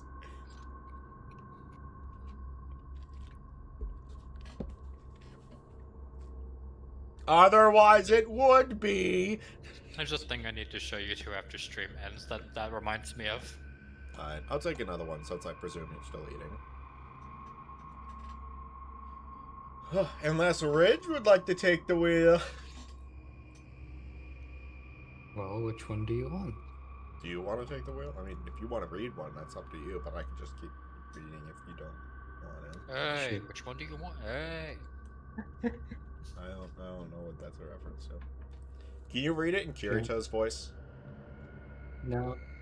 That would require him to be able to mimic Kirito from the Bridge God, voice. wait until I'm a big streamer and I can get fucking Kirito on this shit. That would be fucking hilarious. Can we get Kirito to read SCP-682? To clarify, not like the actual voice actor.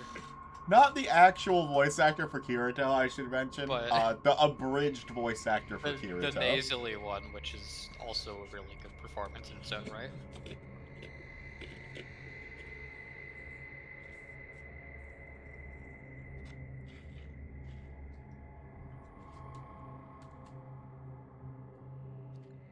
So are you reading this one, Ridge, or...? I don't know, am I? No. Oh, okay. Item number SCP-154. Object Class Euclid. Special Containment Procedures. SCP-154 is to be kept within a Weapon Locker 8 in Armed Research Site 47. Personnel wishing to research or use item must submit the required request forms. Anyone attempting to remove the item without clearance or from outside the facility is to be terminated on site. Description: SCP-154 is a pair of simple bronze bracelets, completely circular and large enough to comfortably hang off the arm of most people. Spectrograph analysis has proven that the item is composed entirely of copper, 85%, tin, 11%, arsenic, 3%, and traces of other slight impurities, less than 1%. When both bracelets are worn on the same arm and the wearer concentrates on them with arms extended in a depiction of a traditional knocked bowstring pose, achieved by having the arm with the bracelets completely extended in front of oneself, with the opposing arm extended to the elbow with the fully extended arm, a large, indistinct, incorporeal bow will form in the extended hand, and both bracelets will glow slightly.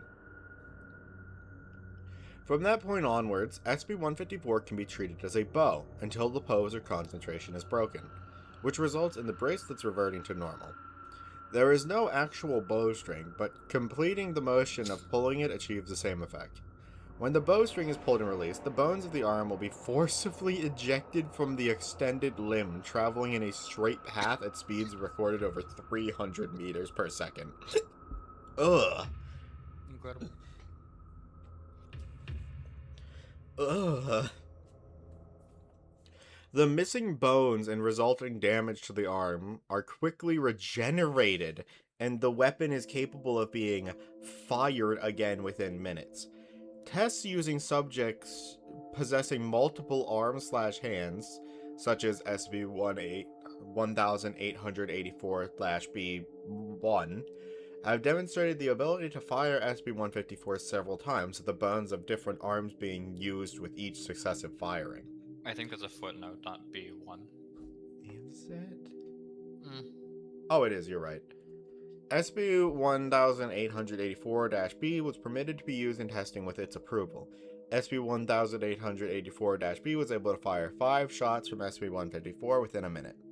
Testing ceased on SCP-1884's B's request, following SCP-1884-A becoming distressed due to pain associated with SCP-154 use. Huge. The regeneration implemented by the item is limited, only affecting the damage inflicted by the weapon itself. This regeneration seems to be an automatic action and will continue in almost all situations. Both firing the weapon and the resulting regeneration are understandably painful, and participants which have used the item once are generally disinclined to repeat usage. However, there have been found I'm going to restart that one. However, there are found to be some occasional abnormalities regarding the generation. Most often, this manifests simply as minor mutations of the original subject, such as changes in size, pigmentation, and structure of the original organelles. These are an uncommon occurrence, capable of happening during any use of the weapon, though generally tend to occur on repeat usage.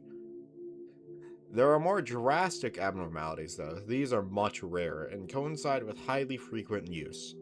These mutations can range from anything such as the growth of extra joints and digits in the affected arm, to a complete change of the chemical or physical structure of the limb.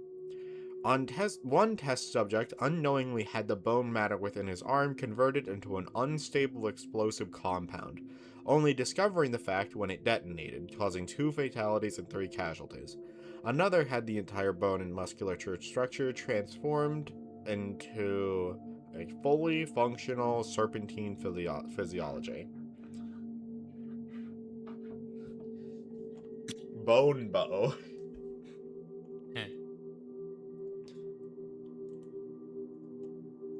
Are you ready to read another one more? Should you be. need... Okay. Holy shit, it's motherboard. Yeah! Alright. Item number SCP-155. Object Class Safe. Special Containment Procedures. SCP-155 is contained in a heat-treated and radiation-shielded containment chamber at Site Redacted. Recovered documentation and the reverse-engineered compiler for SCP-155 are available for all personnel with sufficient clearance on on Site Redacted secure file server. But execution of programs on SCP-155 may only be performed with prior permission from at least 2 Level 3 senior researchers.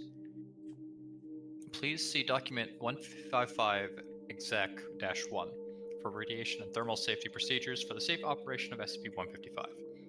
As of Incident 155-8, experimentation on SCP-155 has been suspended pending decontamination of SCP-155's former containment chamber and relocation to a new containment chamber.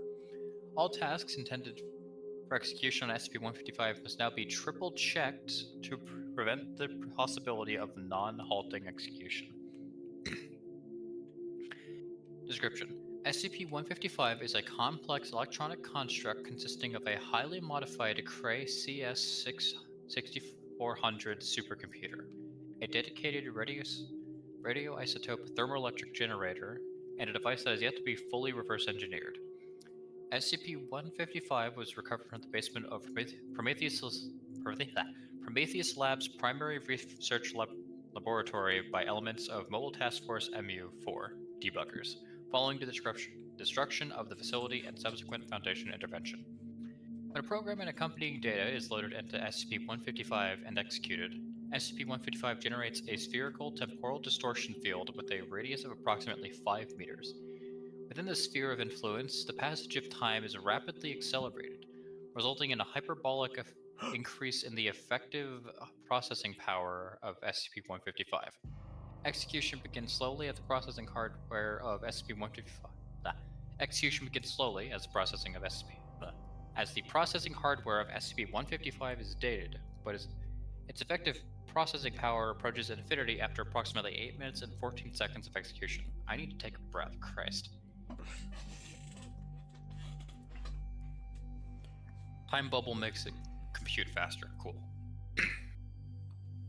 From fragments of documentation recovered from Prometheus Labs, SCP-155 was used to perform massive calculation jobs that would have taken months, if not years, of processing time with conventional computing devices. Neat. Despite its capabilities, operation of SCP-155 is highly dangerous as heat and radiation generated by SCP-155 are trapped and accumulate during operation, forming a sort of event horizon. Of energy that is released when execution ends. The execution of programs that exceed 6 minutes result in enough radiation generated that the containment chamber in which SCP-155 is contained must be decontaminated before research personnel may re-enter. Addendum 155-1, Incident 155-8. On redacted, a researcher entered a flood program into SCP-155 that resulted in non-halting execution, an infinite loop. After attending, researchers and technicians realized the error, an emergency shutdown of SCP-155 was initiated, but it could not fully be stopped until execution had exceeded 8 minutes and 3 seconds. At this point, an intense wave of heat and radiation melted through SCP-155's containment chamber, resulting in 11 casualties and the total destruction of the C wing of Site Redacted. SCP-155 only received minor damage in the incident, but experimentation is suspended while revised safety procedures are under review, and replacement parts are procured to repair components damaged by accelerated aging. Okay, that's kind of interesting. I like that one. If you write a recursion, we're going to kill you. Is that a book of pomegranate? Ooh. I like pomegranates. You want this? No, I just said I like pomegranates. I don't care. Oh, okay. Well, if you like pomegranates, then, like, I'll read it.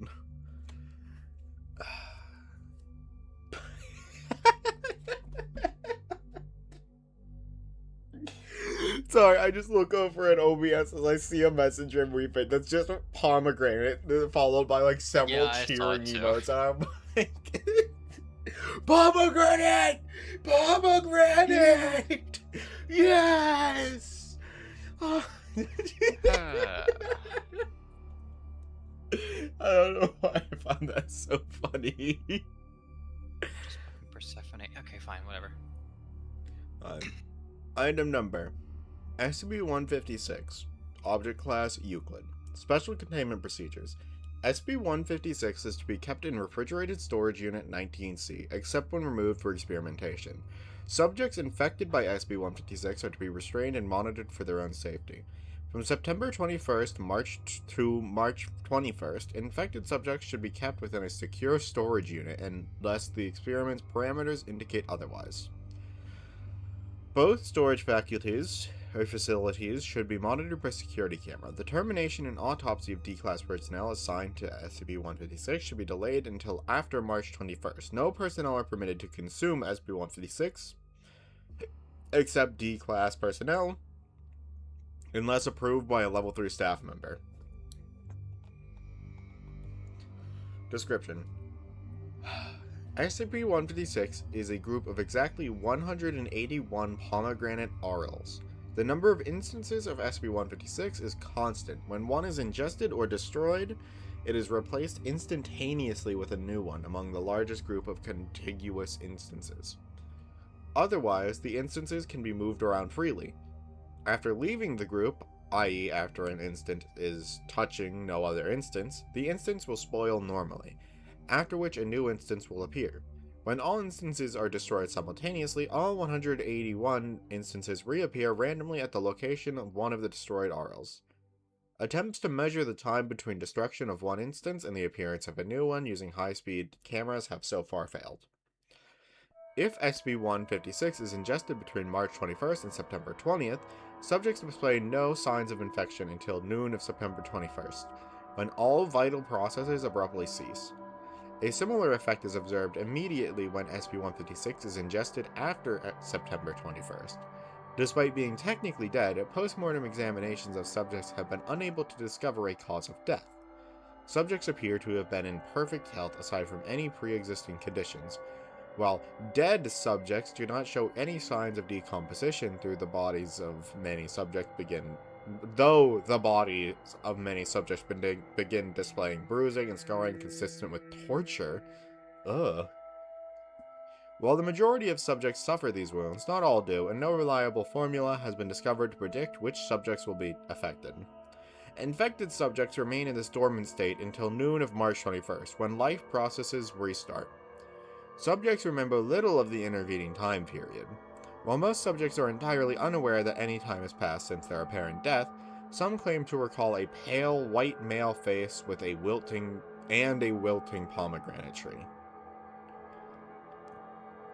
Subjects continue to die and reanimate annually on September and March 21st, respectively, until killed by another cause. Reanimation only occurs from deaths caused by ingesting SCP-156. After undergoing a single death reanimation cycle, subjects began displaying high levels of distress and paranoia as time approaches September 21st, even if they have not been made aware of the death reanimation cycle. Furthermore, subjects will take extreme lengths to avoid taking any sort of risk or danger to their person, even if they had displayed risk-taking behaviors prior to ingesting SCP-156. Over the course of multiple death/reanimation cycles, these psychological symptoms became more pronounced. At the same time, physical symptoms during the dormant period increase in intensity for the subjects suffering from them. Eventually, physical wounds on the subjects will begin to emulate burns and puncture wounds. Many subjects gain a phobia of dogs and dead plants after 3 to 5 reanimations. After several deaths caused by SCP-156, the ocular tissue undergoes necrosis in many subjects. This tissue does not reanimate with the rest of the body. Often, after 10 or more reanimations, reanimation of bodily processes will occur, but the subject will fail to regain consciousness, entering a comatose state. Death and reanimation continues annually, even after subjects have reached this stage. SCP-156 came to the attention of the Foundation after an incident in Redacted Greece, after redacted people died on September 21st, 19 redacted, without apparent cause. The Foundation became involved after locals reported the return of several of the dead who had been interred in above-ground vaults the following spring. After questioning these subjects, all reported to have attended a party at the house of one A. Redacted, who had been buried and was found asphyxiated in her coffin. SCP-156 was discovered within the house, fresh despite the intervening 6 months since the incident. Testing commenced on D-Class personnel on August redacted, 19 redacted. D-15, the first test subject, died on September 21st and was autopsied. No cause of death could be found. The subject was left under monitoring and storage. On March 20 redacted, 19 redacted, subject began to show brain activity and subject's heart began beating despite the body having taken significant damage during the autopsy. D-15 expired shortly thereafter without regaining consciousness. Ariel's given SCP status and longer-term testing was ordered. Why the fuck is this? Why is this redacted? We know that it takes place like that. We know it takes place on September 21st. That's what it is, the fucking entire rest of the fucking article. Why suddenly are they just like, oh yeah, maybe this was the 22nd. No, it wasn't. That's not how that works. Maybe. Sorry, that really got to me. That really got to me. Anyways, fucking Persephone. Anyways, moving on. I don't know what that means. Those frog eggs? I'm pretty sure they are. They get, like, kind of gross like that. Do I take this one too, Lauren? Yeah. Okay. SCP-157. Item number SCP-157. Why'd I do that? Object Class Euclid. Special containment procedures. When not being used in an experiment, SCP-157 is to be stored in its cryptobiotic form, in a dry, airtight container. It is estimated that SCP-157 can survive in this condition for at least 10 years. Specimens needed for experimentation can be removed from storage and given water, then food to restore them to a usable state. Personnel working with an active SCP-157 colony are cautioned not to eat, drink, change clothing, or apply any substance to their body in the presence of SCP-157. Foundation MTF agents are authorized to administer Class A amnestics to any survivors or witnesses of wild SCP-157 attacks.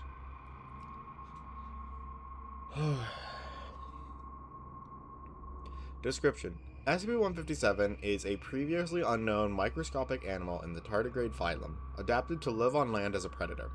Like other tardigrades, SCP-157 is extremely resistant to environmental damage and can enter a cryptobiotic state when no food is present. SCP-157 normally exists as an amorphous mass composed of millions of individual organisms. In this form, it can slowly crawl and climb. SCP-157 colonies are predatory and can attack insects and small animals by engulfing them and then slowly dissolving their prey with digestive enzymes. It's a slime! Holy shit. Humans and other large prey are not normally attacked directly by SCP-157 colonies, as they are too large to engulf, and long-term contact is necessary for SCP-157 to successfully feed. The organism has developed an alternative method of achieving such contact. SCP-157 colonies possess an innate telepathic ability when in the presence of prey that is too large to directly attack. The SCP-157 colony will use telepathy to present the illusion of something its prey wants to eat, wear, or apply to its body. SCP-157 is highly toxic when eaten. Someone having done so requires antidotes to redacted within 20 minutes, as well as immediate gastric surgery to remove the portion that was eaten. When applied to human/animal skin, SCP-157 will produce an anesthetic to encourage prey to ignore pain and leave the organism in place. It then dissolves and consumes the skin within 30 minutes to 2 hours. Dead prey is rapidly consumed, and SCP-157 will grow significantly as it feeds.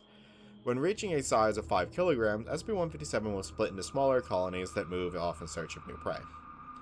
When in the presence of 2 or more individuals, SCP-157 will have an inconsistent appearance. It may appear to be a food item to one person and an article of clothing to another. These can serve as a warning and prevent exposure to the organism. Addendum. Note that due to its resilient nature, SCP-157 can be split into smaller pieces, boiled, microwaved, etc., and remain alive and dangerous. SCP-157 Capture Incidents. SCP-157-1. Redacted. Found with extensive scalp damage after mistaking SB-157 for a bottle of shampoo and applying some to his hair.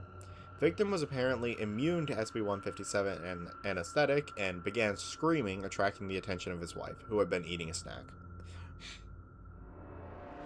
Really just like that extra addition on the fucking like official document. Yeah, she was just having a snack. It doesn't matter, but like they included it What the fuck do you anyways. mean it doesn't matter? It attracted next the sentence, attention you of his clown. wife. What she was doing didn't matter too much, unless the snack was like also the thing. No.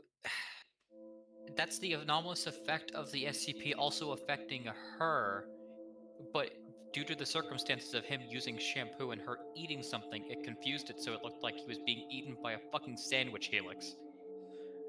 Oh, okay. It's just not working properly. It was the Because weirdest it's thing I've two ever different seen. He had a circumstances. pastrami sandwich on his head, and it was eating him. Victim treated for chemical burns. SB-157 captured alive. Victim and wife given Class A amnestics and released. Poor guy. Incident 157-2. Redacted. Found partially consumed by SB-157 in his office at Redacted Co. after apparently believing SB-157 was a pair of socks and wearing them. Victim bled to death after feet and lower legs were mostly dissolved.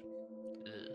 Incident 157-3. Standard monitoring of police reports revealed a missing persons case where the investigating officers observed a couch slowly attempting to crawl towards the door of the victim's apartment. Couch initially sealed an area by police. Foundation agents later determined it to be an unusually large variant of SCP-157 and contained the specimen. Amnestics administered, although large enough to attack humans directly, this specimen preserves to use its telepathic ability to attract prey in the manner of smaller SCP-157 colonies. That's really fucking funny. It just didn't realize that, wait a minute, I don't need to do this anymore. I don't care, just have a seat. Come on, buddy, you look really tired. We should take a lot of buddy. Hypnotoad eggs, yeah. Alright, goodbye, Wii Fit. Thanks for stopping in. I think it's your turn now. Okay. Item number SCP-158. Object Class Euclid. Special Containment Procedures. SCP-158 is installed in Operating Theater 7 in Bioresearch Area 12. Personnel are not to be allowed in, nor is power to be supplied to the room unless they have submitted and had approved a proper clearance requisition form to the Chief of Research Professor. Personnel wishing to use the device may request and read the entire transcribed instruction manual in full. During the device's use, 2 armed guards are to remain on standby outside the room at all times. In the event of an accident, all power must be cut to the room instantly, and guards are to examine the room carefully for any signs of misconduct. Misconduct will be punished in the manner decided by the Chief of Research on a case-by-case basis. Description: SCP-158 is a large mechanical arm, similar to that one might find in an automotive factory, although the end attachment is unusually shaped, resembling a pointed pterodactyl claw. Its optimal placement is to be installed and suspended upside down, its base attached to the ceiling in a room that has been built to accommodate. A series of cables are protruding from the base, and some are connected to a complex mobile console, complete with VDU, Visual Display Unit, and full keyboard. The others should be connected to a working power supply if the device is to be operated successfully. At the bottom of the console, there is a dispensing device with attachments for a container roughly 7.6 centimeters or 3 inches in width and 17.8 centimeters or 7 inches in height. The arm, cables, and console have sustained fire damage, though this is purely cosmetic and does not affect the device's performance. Thanks. When activated, the device will take 20 minutes to boot up and become fully functional. Jesus Christ, okay. When used correctly upon a living organism that displays cognition, SCP-158 will remove an unknown substance and transfer it through the dispensing device beneath the console. The optimum container for this substance is a glass jar or beaker that fits the attachments. After this action is performed, the organism that it was performed on After this action is performed, the organism that it was performed on will cease all higher brain functions. with only the activity in the brain stem continuing. The subject will not respond to external stimuli and will not exhibit any movement beyond basic reflex actions. Huh. The substance removed is gaseous, though its overall appearance and properties differ from subject to subject. The substance is an indefinite source of kinetic, electrical, heat, and light energy.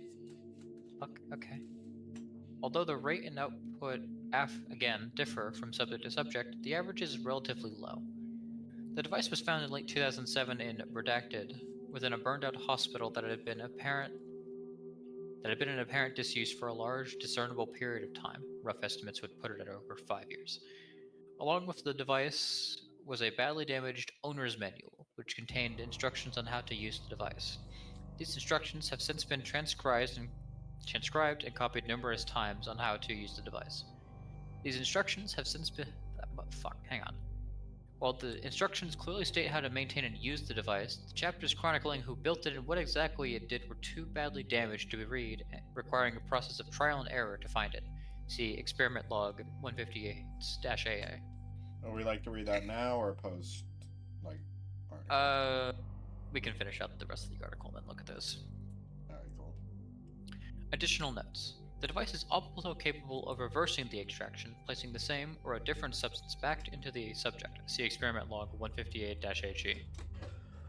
When this action is performed, the subject will regain all cognitive and higher brain functions, but the total results differ depending on whether or not it was the original substance extracted from the patient that was replaced. Addendum 1. Dr. Redacted suggested experimentation on D-class personnel and electronic equipment to attempt to reproduce... Why would you want to... Okay.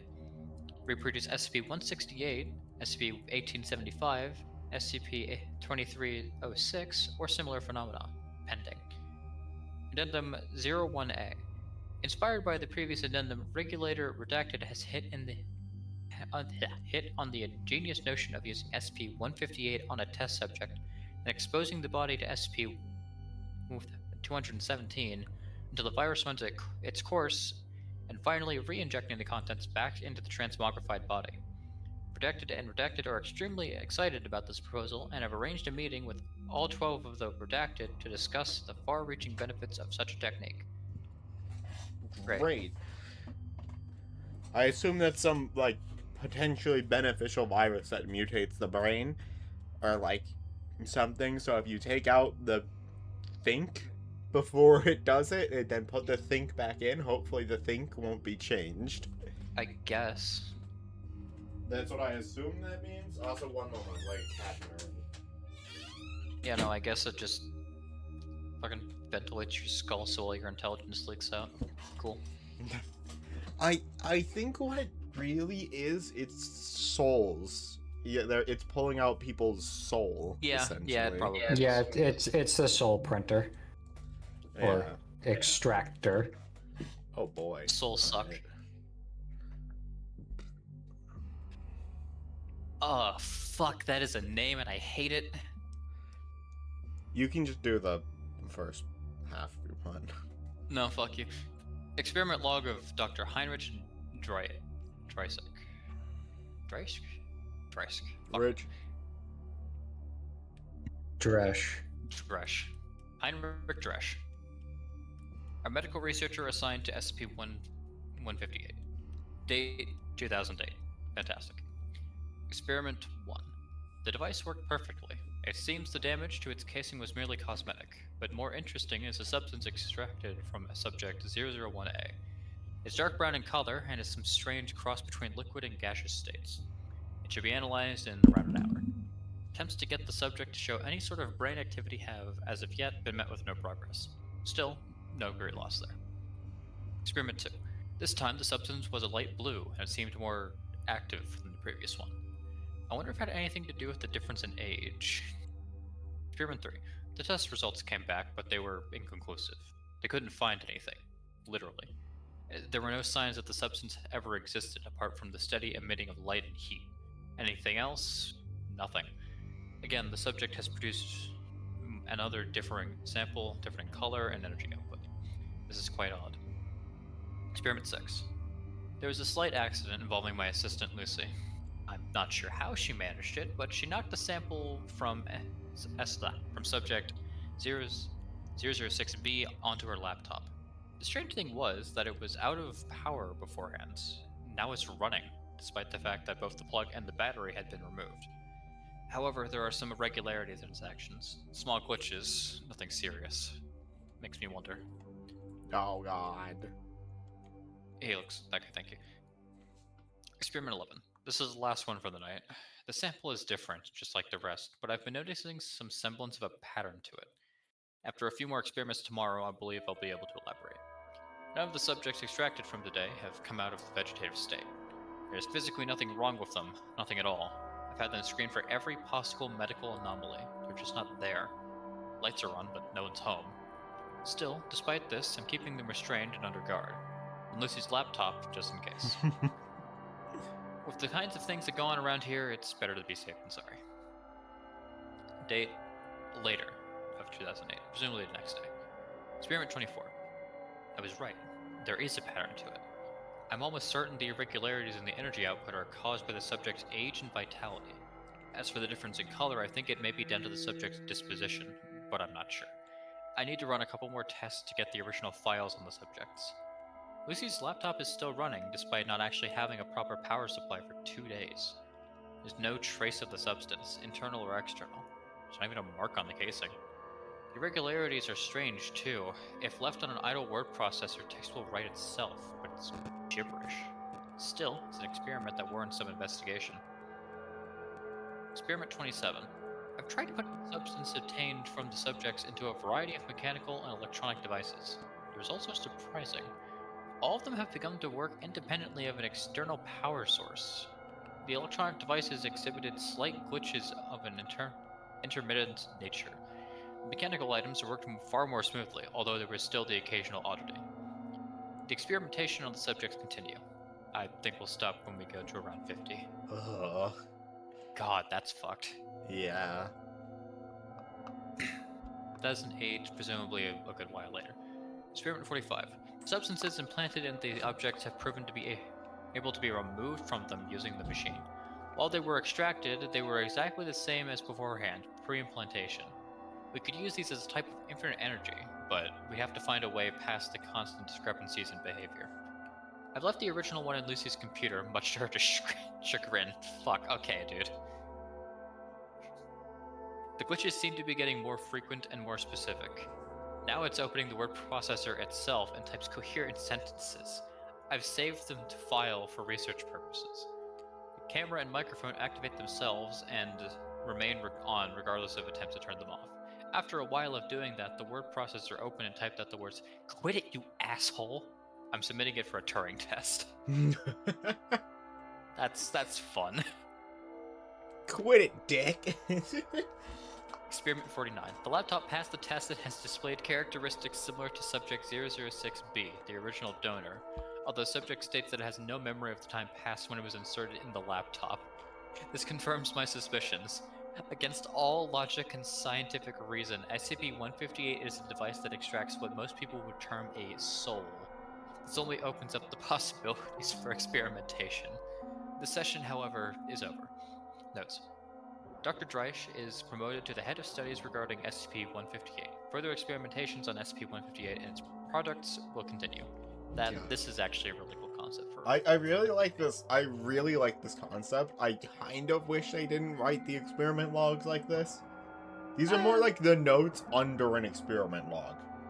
Like, I wish we got a little more backstory to, like, the different D class. I mean, and I stuff. get the feeling that these were kind of written in, like, a shotgun sense, because, like, articles 1 through, like, 6 were all on the same day. Yeah, it's like, we get here, and it's like, oh yeah, the test came back. That, like... anyway, I went through, like, 3 more since that one test was going on, just because fuck it. I mean, I think it's fine, but yeah. Yeah, it's just not, like, Alright. as clinical as most test articles are, which I didn't like as much, but, like, the concept fair. behind it is so cool that it makes up for it. I feel like that's because it was given to, like, one guy and his research assistant. That might be why. Oh! Alright, cool. I can hardly approve of that. Anyways, his most notable exploit was a data expunge in which he was turned into a dog.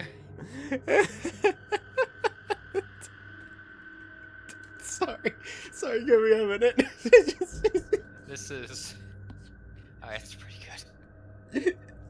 I don't think we should read the most of this. We could like, oh, he's written reports of the following SCPs. Great. I don't know if he's done all of these or if he's just written parts of them. I don't know. Incredible. But what? Why is? Oh, weird.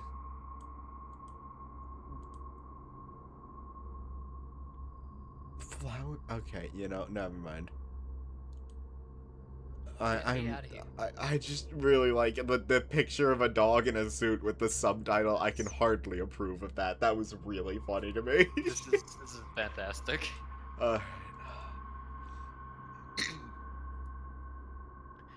Olympia Experiment project. log. Is this something that matters? Creating an artificial humanoid through the use of several SCPs.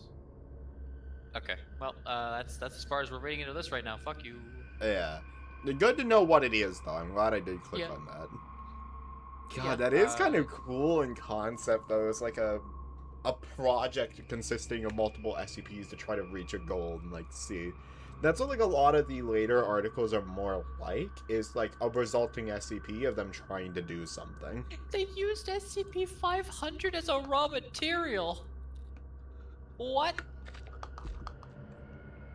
Wasn't 500 the pill? Yeah. Wait. Yeah, what? yeah, it is. Pill. Okay, yeah. The fuck? I don't know. Okay, yeah, I guess if you want to make a living panacea, go ahead.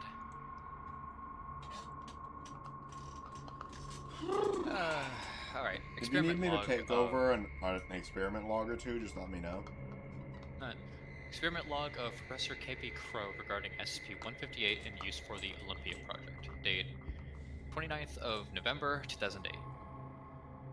Re-experiment note. I've gathered up several D-class personnel, having interviewed and evaluated them all, and picked those with personalities and characteristics that I like, or that would be helpful. Some are male, others are female, as I believe a soul transcends the flesh it is interred in. But the purpose of this experiment is to test the extra capabilities of the device, those spoken upon in the heavily damaged sections of the book. I've pored over them incessantly, trying to glean as much information as possible from them, but the instructions I managed to get were sketchy at best, and downright unhelpful at worst. But that will not deter me. I'm a researcher. Trial and error are my middle names. Experiment 1. I withdrew the first subject's soul. Try as I might, I was unable to do anything extra with it, but then again, there was such a small window of time for me to utilize it and try everything. But on the bright side, I managed to reverse the process. While that has been done before, no one has discovered the sequence needed to activate operating on blind lock. This is the first thing I'll concentrate on. Experiment 5. Hold. I like imagining now that we know that this is the experiment log of Professor KP Crow, and KP Crow is a dog man. I'm imagining He's just that. kind of fucking around. Experiment 5. Ha! I've done it. Wasn't that hard. Experiment 6. I've noticed that there's a small period in the middle of the operation where the process pauses, as if it's waiting for further commands. I think that's when further inputs can be made. I'll have to start checking. Helix, if you would. Thank you. Nope. Experiment 7. I've been removing and re-implanting the same soul into the same test subject, mainly as a form of experimentation with the controls, but also as practice. Oddly enough, there don't seem to be any sort of side effects regarding the subject's health. One would think there would be, considering what I'm doing to her. Regardless, I've been probing around that pause with the controls, and I think I almost have it.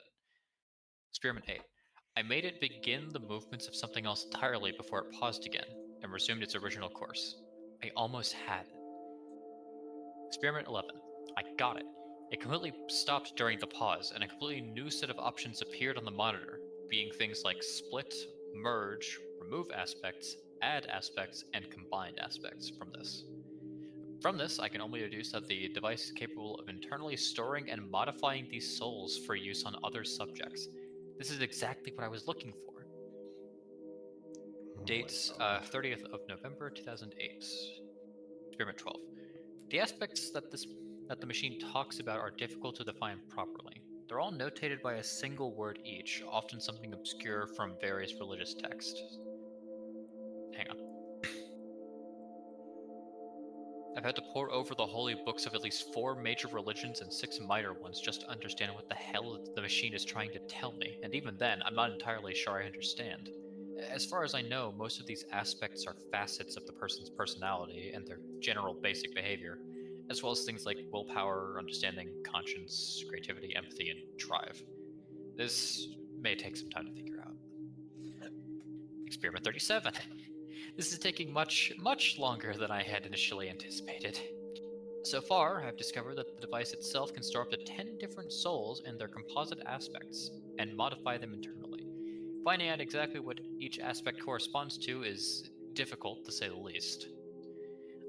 I'm having to modify each subject slightly, then send them out for a complete psychological evaluation to try and discern what exactly I did. Then, I have to repeat the process several more times just to make sure. It's tiring, to say the least, but on the upside, at least I'm becoming more proficient with the device. I like this. Yeah. Experiment 42. This is getting ridiculous. This has sucked up most of the time in my day, and I'm nearly falling asleep here. There has to be a different way to monitor or measure the changes in these people's souls. I'm going to try and get onto R&D and see if they can find some sort of way to reverse engineer some part of this device. Something to make this run just that little bit smoother, something to help us understand it more. I know how to operate it, but I'm shooting in the dark here. I'm like a child with a piano. I know which keys make which sound, but I can't play a song to save my life. I'll try again tomorrow. Maybe the morn will bring with it new ideas. Did they... Hang on, scroll back up a sec. They did. They fucked up. They did? The year didn't roll over. I assume this was December. Wait, no, yeah, you're right. Shit. It threw me off because I'm used to reading dates the correct way. Fair. Like God intended. I say, looking at the United States. 1st of December 2008, Experiment 57. I had thought I had grasped an idea on the limits of this device, but I was proven wrong. I had assumed that the machine was at fault, being too complicated for its own good. Now I've realized my mistake. It's not the machine, it's the very nature of a human soul. There's no true way to express something like that in mere words, although this machine desperately tries to do that. That said, it will take me some time to be able to use this device competently enough to do what I am hoping to do. I'll have to study the things I have seen and recorded to the very limit of my abilities. December 2nd of 2008, Experiment 80. I've left the device alone for the moment, electing to study my notes rather than raise more questions by interacting with the device. I've recorded over 400 different words in regard to the aspects, with almost an unlimited number of combinations capable therein. It seems apt, of course, considering the complexity of the human condition, but should I master this device, the possibilities could be endless. But such a thing does not seem to be anywhere in sight. It may take months, even years, simply to grasp this device, let alone do what I have suggested. I plan to do it in days. 3rd of December 2008, Experiment 93. Still no real progress. At most I've gotten a single soul that is a composite of all I've learned, but it's something that I can't quite describe. When entered in a host, it's highly interesting, but when I send it in for a psych test, the results basically go out the window.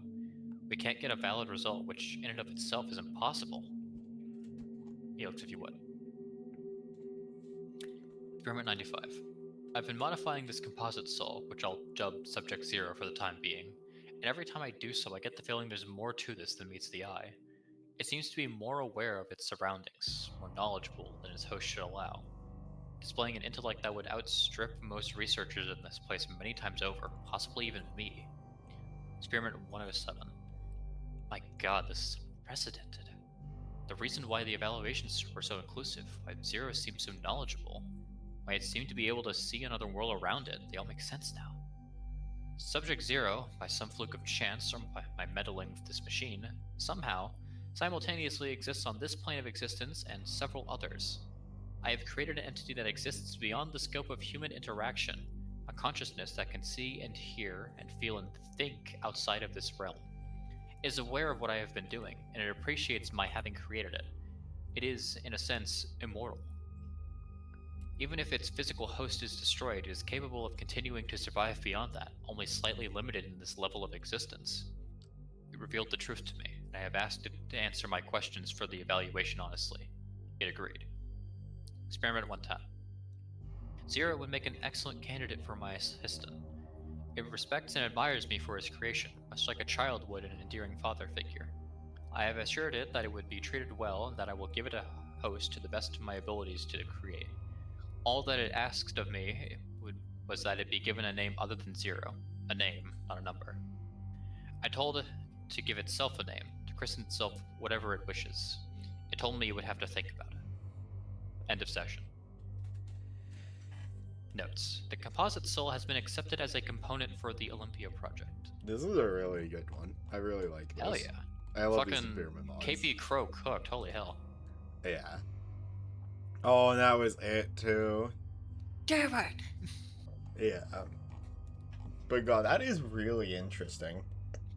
That's, yes, it's pretty good. Like, just like the start of the struggle to try to understand, like, what these mean, and then the realization that, like, it's not that these things mean anything, it's the machine's trying to make them mean something. The human condition is too hard to split up into parts. I like the implication that the machine was using terms from, like possible fringe religions. He's like, okay, well, I guess I have to dive into fucking paganism now. Give me a sec. I like that one. That one was really good. Yeah, it's good. I'll read this one too. You want to read this one too? May as well. What do you... You just read all of this in two large... Are you sure? Bitch, let me read the page. God damn it. Fuck you. Item number SCP-159. Object class safe. Special containment procedures.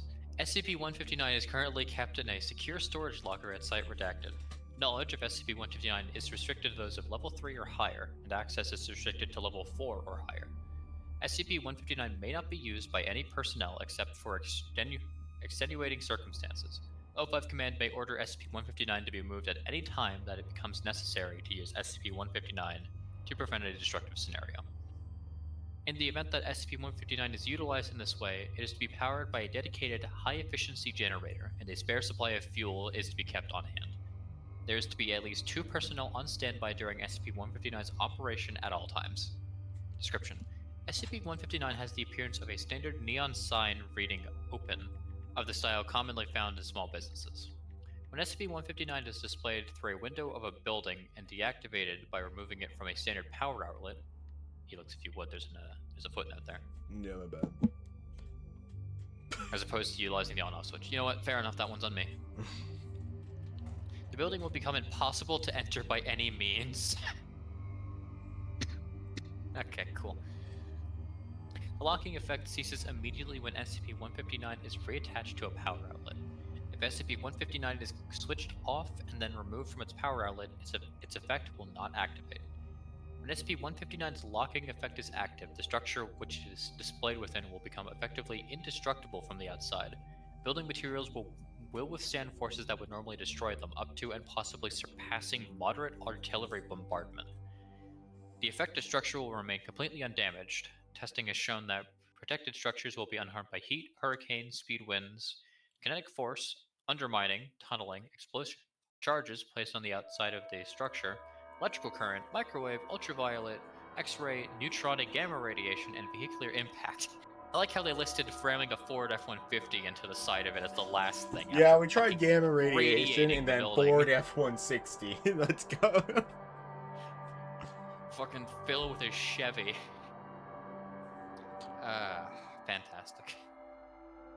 Persons within the structure affected by SCP-159 may leave at any time, but may not re-enter until 159 is deactivated. The effect persists if windows, doors, and other portals are open, with outside forces continuing to yield as if they were closed. God, do not want to leave your keys in the house with this one, huh? You ain't getting in. You ain't getting them back, and that house is permanently sealed. That's just it. That belongs to your paralysis demon now. Helix Throwdown. Oh, a moment. For some reason, my phone keeps pausing the stream. Buildings affected by SCP-159 will continue to receive utilities such as running water and electricity. However, supplies will be strained of foreign materials and chemicals upon entering SCP-159's boundaries. And additionally, a buffering effect appears to prevent forces such as shockwaves and extremely high heat from penetrating the surface of the affected building. D-class within the structure during artillery tests reported that the concussive forces rendered by test weaponry were greatly muted to the point that an open container of water did not react. Damn. If a piece of SCP-159's tubing expires, it may be replaced by a matching part. SCP-159's effect will manifest whether or not there is neon tubing installed. Personnel are to replace SCP-159's neon parts if they fail. SCP-159 will fail to activate if it is unplugged during a power outage. This is neat. I like this. Yeah, it's neat. Just a sign. This is their protection against fucking Apollyon over there. Yeah. Like, I imagine they just put it on a whole fucking foundation site or something if things are going to shit, and they're just like, just let it. Fuck it. Yeah, just stay inside for a little bit. What if you built a house inside out, so to speak? What would happen then? Oh my god, I don't know. I don't think you can, obviously, but I imagine. don't. I think what could happen is that'd basically be the same as posting it on the window outside of a building rather than on the inside of the building, and what would happen is that nothing from inside the building can get out. Yeah, but you so can why don't get they just inside like lock the building. 682 in that bitch? Yeah. Fucking just put him in there, see what happens. Alright. SCP-160. Object Class Euclid. Special Containment Damn, I Procedures. was gonna read this one. I swear to God, more. This is my stream. Fuck you. Special containment procedures. SCP-160 is kept in.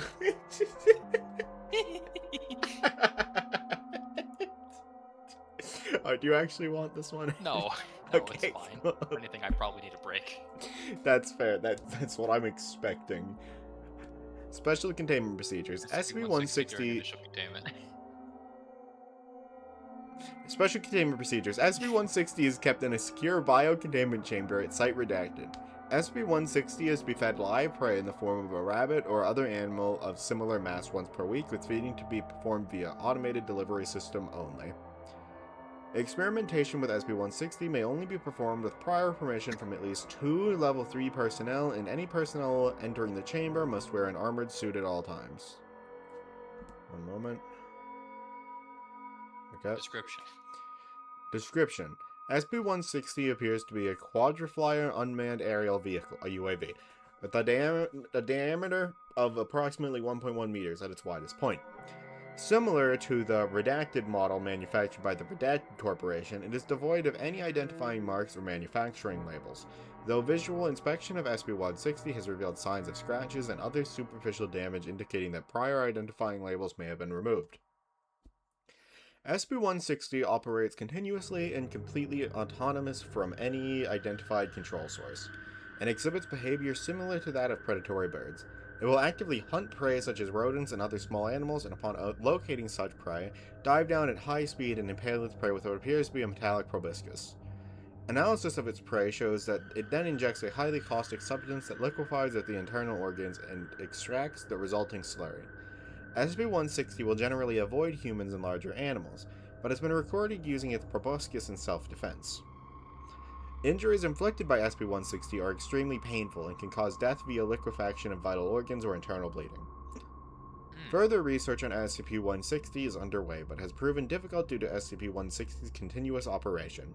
Tranquilizer darts are ineffective, as SCP-160 appears to be entirely composed of non-biological components, and requests to attempt a low-intensity electromagnetic pulse to disable it have been rejected due to possible unforeseen damage.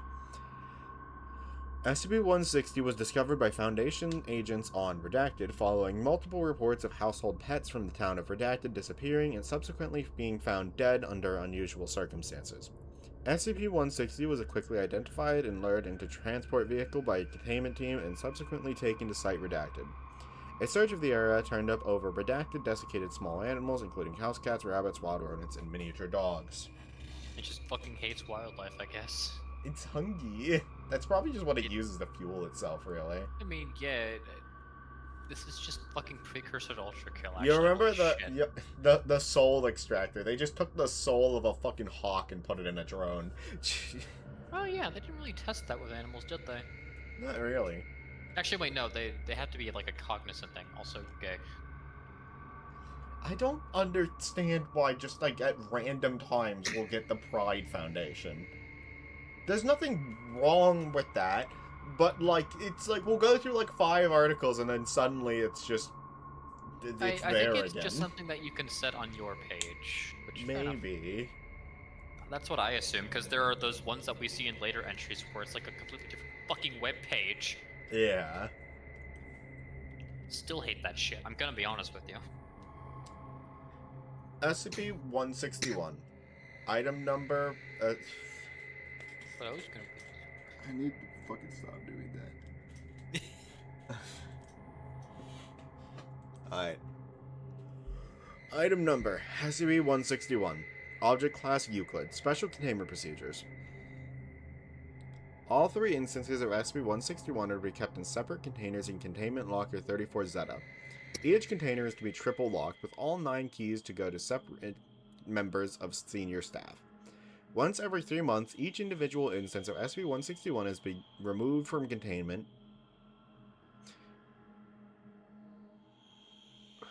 Sorry, that I was expecting like a thing after that saying why they're removed from a containment, but then there just wasn't, and that stopped my brain. They just get removed from containment once every 3 months. Current scheduling allows for only 1 instance to be removed in any given month. When removing SCP-161, the remover is required to not be a member of senior staff. However, they are to be accompanied by 3 members of senior staff with the keys at all times that SCP-161 is out of containment. The remover is to be dressed in a full environmental suit with extra reinforcement around the wrist joints to avoid contact. The senior staff accompanying the remover are to be dressed similarly. Before removal, a cell is to be set up for activation of SCP-161. 2 D-Class will need to be requisitioned. 1 D-Class is to be strapped into a chair and mobilize their left arm at a right angle to their body. It is imperative that their wrist be locked in, so that they cannot turn their hand or move the angle of SCP-161. The 2nd D-Class is to be strapped to the wall directly in front of the 1st D-Class's hand. When removed, SCP-161 is to be immediately moved to the prepared room. SCP-161 is to be placed onto the locked hand of the immobilized D-Class. Once the D-Class is activated, SCP-161 once, it is to be removed from them and returned to containment. Both Class D are then to be returned to general populace, but are never to be assigned together? What? This is so weird. Description. There are currently 3 copies of SCP-161 in Foundation control. SCP-161 appears to be a brightly colored plastic child's pinwheel with the factory stamp on the back. SCP-161 only displays its unique properties when held in the bare hand of a human being, approximately 3 to 7 seconds after grasping SCP-161. The holder will find himself made aware of how to activate the device. From this point on, the holder is completely convinced that SCP-161 is capable of emitting energy pulses of varying strength. This conviction only affects the bearer, as no one else sees these pulses, nor do they appear to do any actual damage. However, anything the wielder destroys with these energy pulses becomes no longer capable of affecting the wielder, even when no longer in contact with SCP-161. Walls affected by the energy pulse can be walked through by the wielder, and living beings so affected not only cannot touch the user, but anything wielded by said beings will be unable to touch the user of SCP-161 as well. A minor side effect causes the wielder of SCP-161 to develop megalomania and delusions of grandeur. Addendum 1. Original procedures altered when a security guard with no prior knowledge of SCP-161 broke into the containment locker and began using it freely. After security contained the breach, researchers discovered that if SCP-161 were not used occasionally, the artifact would begin to radiate a telepathic lure. The lure would affect those with low self-esteem and willpower and call them to SCP-161. At that point, they would take the artifact in hand and begin to use it as described. Addendum 2. A junior researcher attempting to cultivate the approval of senior staff noticed an unusual trend in beings and objects supposedly destroyed by SCP-61, or SCP-161. Investigation into beings affected by SCP-161 before containment revealed all of them had committed suicide, many within a year of being affected. A review of objects affected by SCP-161 showed that, while many were still standing, most had fallen apart, and those still together showed signs of decay many years in advance of where they should be. So it is affecting them, it just didn't seem to be by much. A review of researchers who had been affected by SCP-161 revealed that over 50% of them had since died. Of those that remained, interviews consistently contained the idea that life just wasn't fun anymore. As of this finding, SCP-161 is now exclusively to be used on Class Ds and never near support walls. Use of SCP-161's effect, or for the acquisition of SCP objects that create an environment hostile to terrestrial life, including SCP-2933, has been proposed by several research staff. Approval denied. Oh. This is another really small one. I'll take another. Item number SCP-162. What? Buh. Do you want this one? Buh. Do you? No, I was saying buh. Oh, you're just saying buh? Yeah. Awesome. Item number SCP-162. Object class Euclid. Special containment procedures. SCP-162 is to be kept in a sealed steel container at all times. Any handling is to be done with a thick steel plate gloves and heavy body armor. Any personnel attempting to touch SCP-162 without proper protection or acting in an erratic or non-responsive manner are to be immediately removed from the containment area. All personnel are to submit to mental testing and review for 2 weeks after interaction with SCP-162. Gonna pause there because we should be hitting an ad break here in a moment. Otis is in my window right now, and this cat will sit deathly still for like 40 minutes at a time. Which is just enough time for me to forget that he's even there, and then I'll see a slight bit of movement out of the corner of my eye of him turning his head, and I'm like, what the fuck was that? Because he's white. He kind of like blends in the dark back. Well, he's not white, he's orange, but like he's a lighter color, and he kind of blends in the dark. So when he turns, I'll see the light reflecting off of his face, and then I'm like, oh, that's a face in my window. That's terrifying.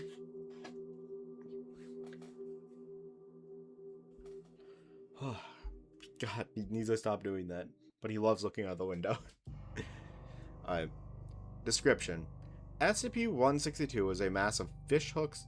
I think I remember this. I hate this one, actually. I fucking hate this one. Read, bitch boy. SCP-162 is a mass of fish hooks, fish line, needles, scissors, and other sharp objects in a rough ball shape close to 2.4 meters in width and 2.1 meters in height.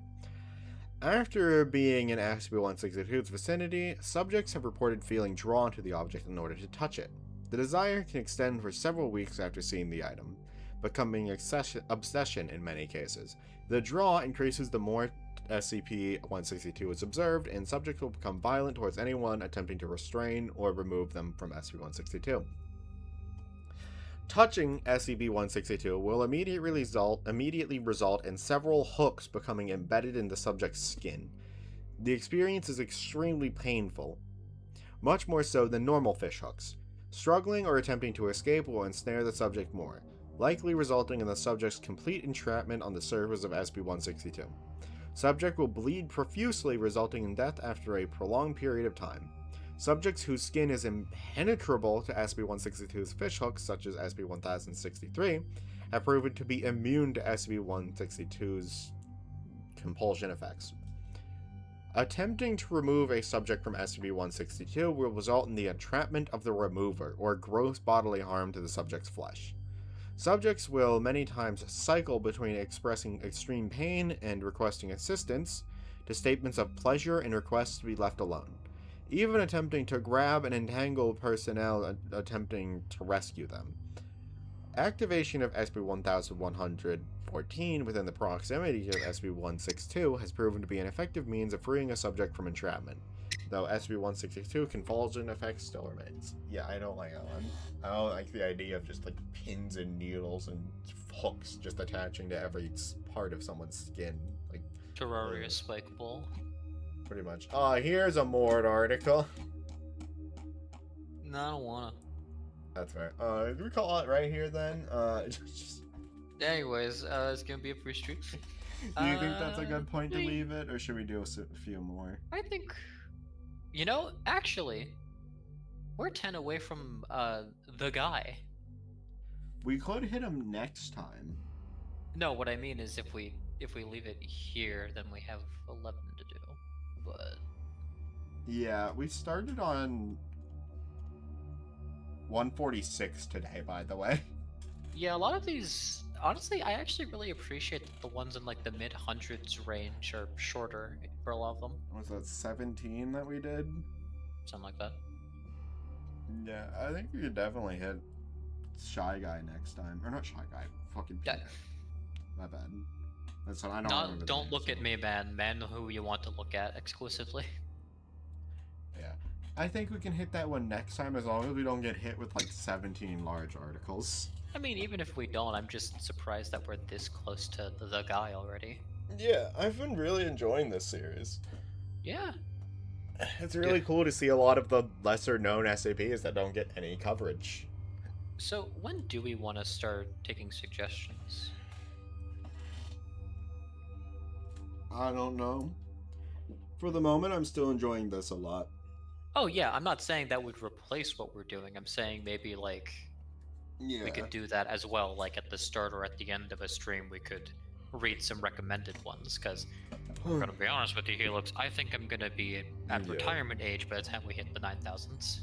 Yeah. I'll think about it. Probably the easiest way to handle it is just make a, Figure out a poll system. I wasn't even thinking of poll system. Just make a tab in the Discord for it. And just Yeah, leave that's an SB-162. If that's what you want us to read. But, like, try to keep them above a threshold so it's not ones we're gonna hit, like, within the next, like, month or so. Like, try to be, like, try to keep it, like, a few hundred ahead of where we're at. So, like, by the time we make it to it, we might even just read it or something. Like, I don't want us to, like, be next stream, somebody's like, yeah, read 167, and we're like, well, sorry, man, that's just kind of gonna happen, like... Sorry, that's we've been there. But that's probably something I'll just decide when and where we're reading it. I'll just pick and choose what things people have recommended in the SCP channel. Yeah. Just for the record, as with all things, preferably don't recommend Big any ones? particularly icky ones. Yeah, I don't want to read like interdimensional sex pest or whatever the fuck that one was I'll called. probably have to like skim them over before a stream or something just to make Yeah. sure. Just figured Like, I'd just say yeah. that for the record. I'll probably like pick maybe 1 or 2 tops per stream because I still want to make progress through these. I don't want to have like a whole stream unless if we end up with a backlog of recommended ones, we could do like a whole stream dedicated to reading recommendeds. But Yeah. I'll look into that. I'll maybe make that soon. But for now, goodbye stream. Goodbye. Oh, Yeah. Join the Discord. Fuck you.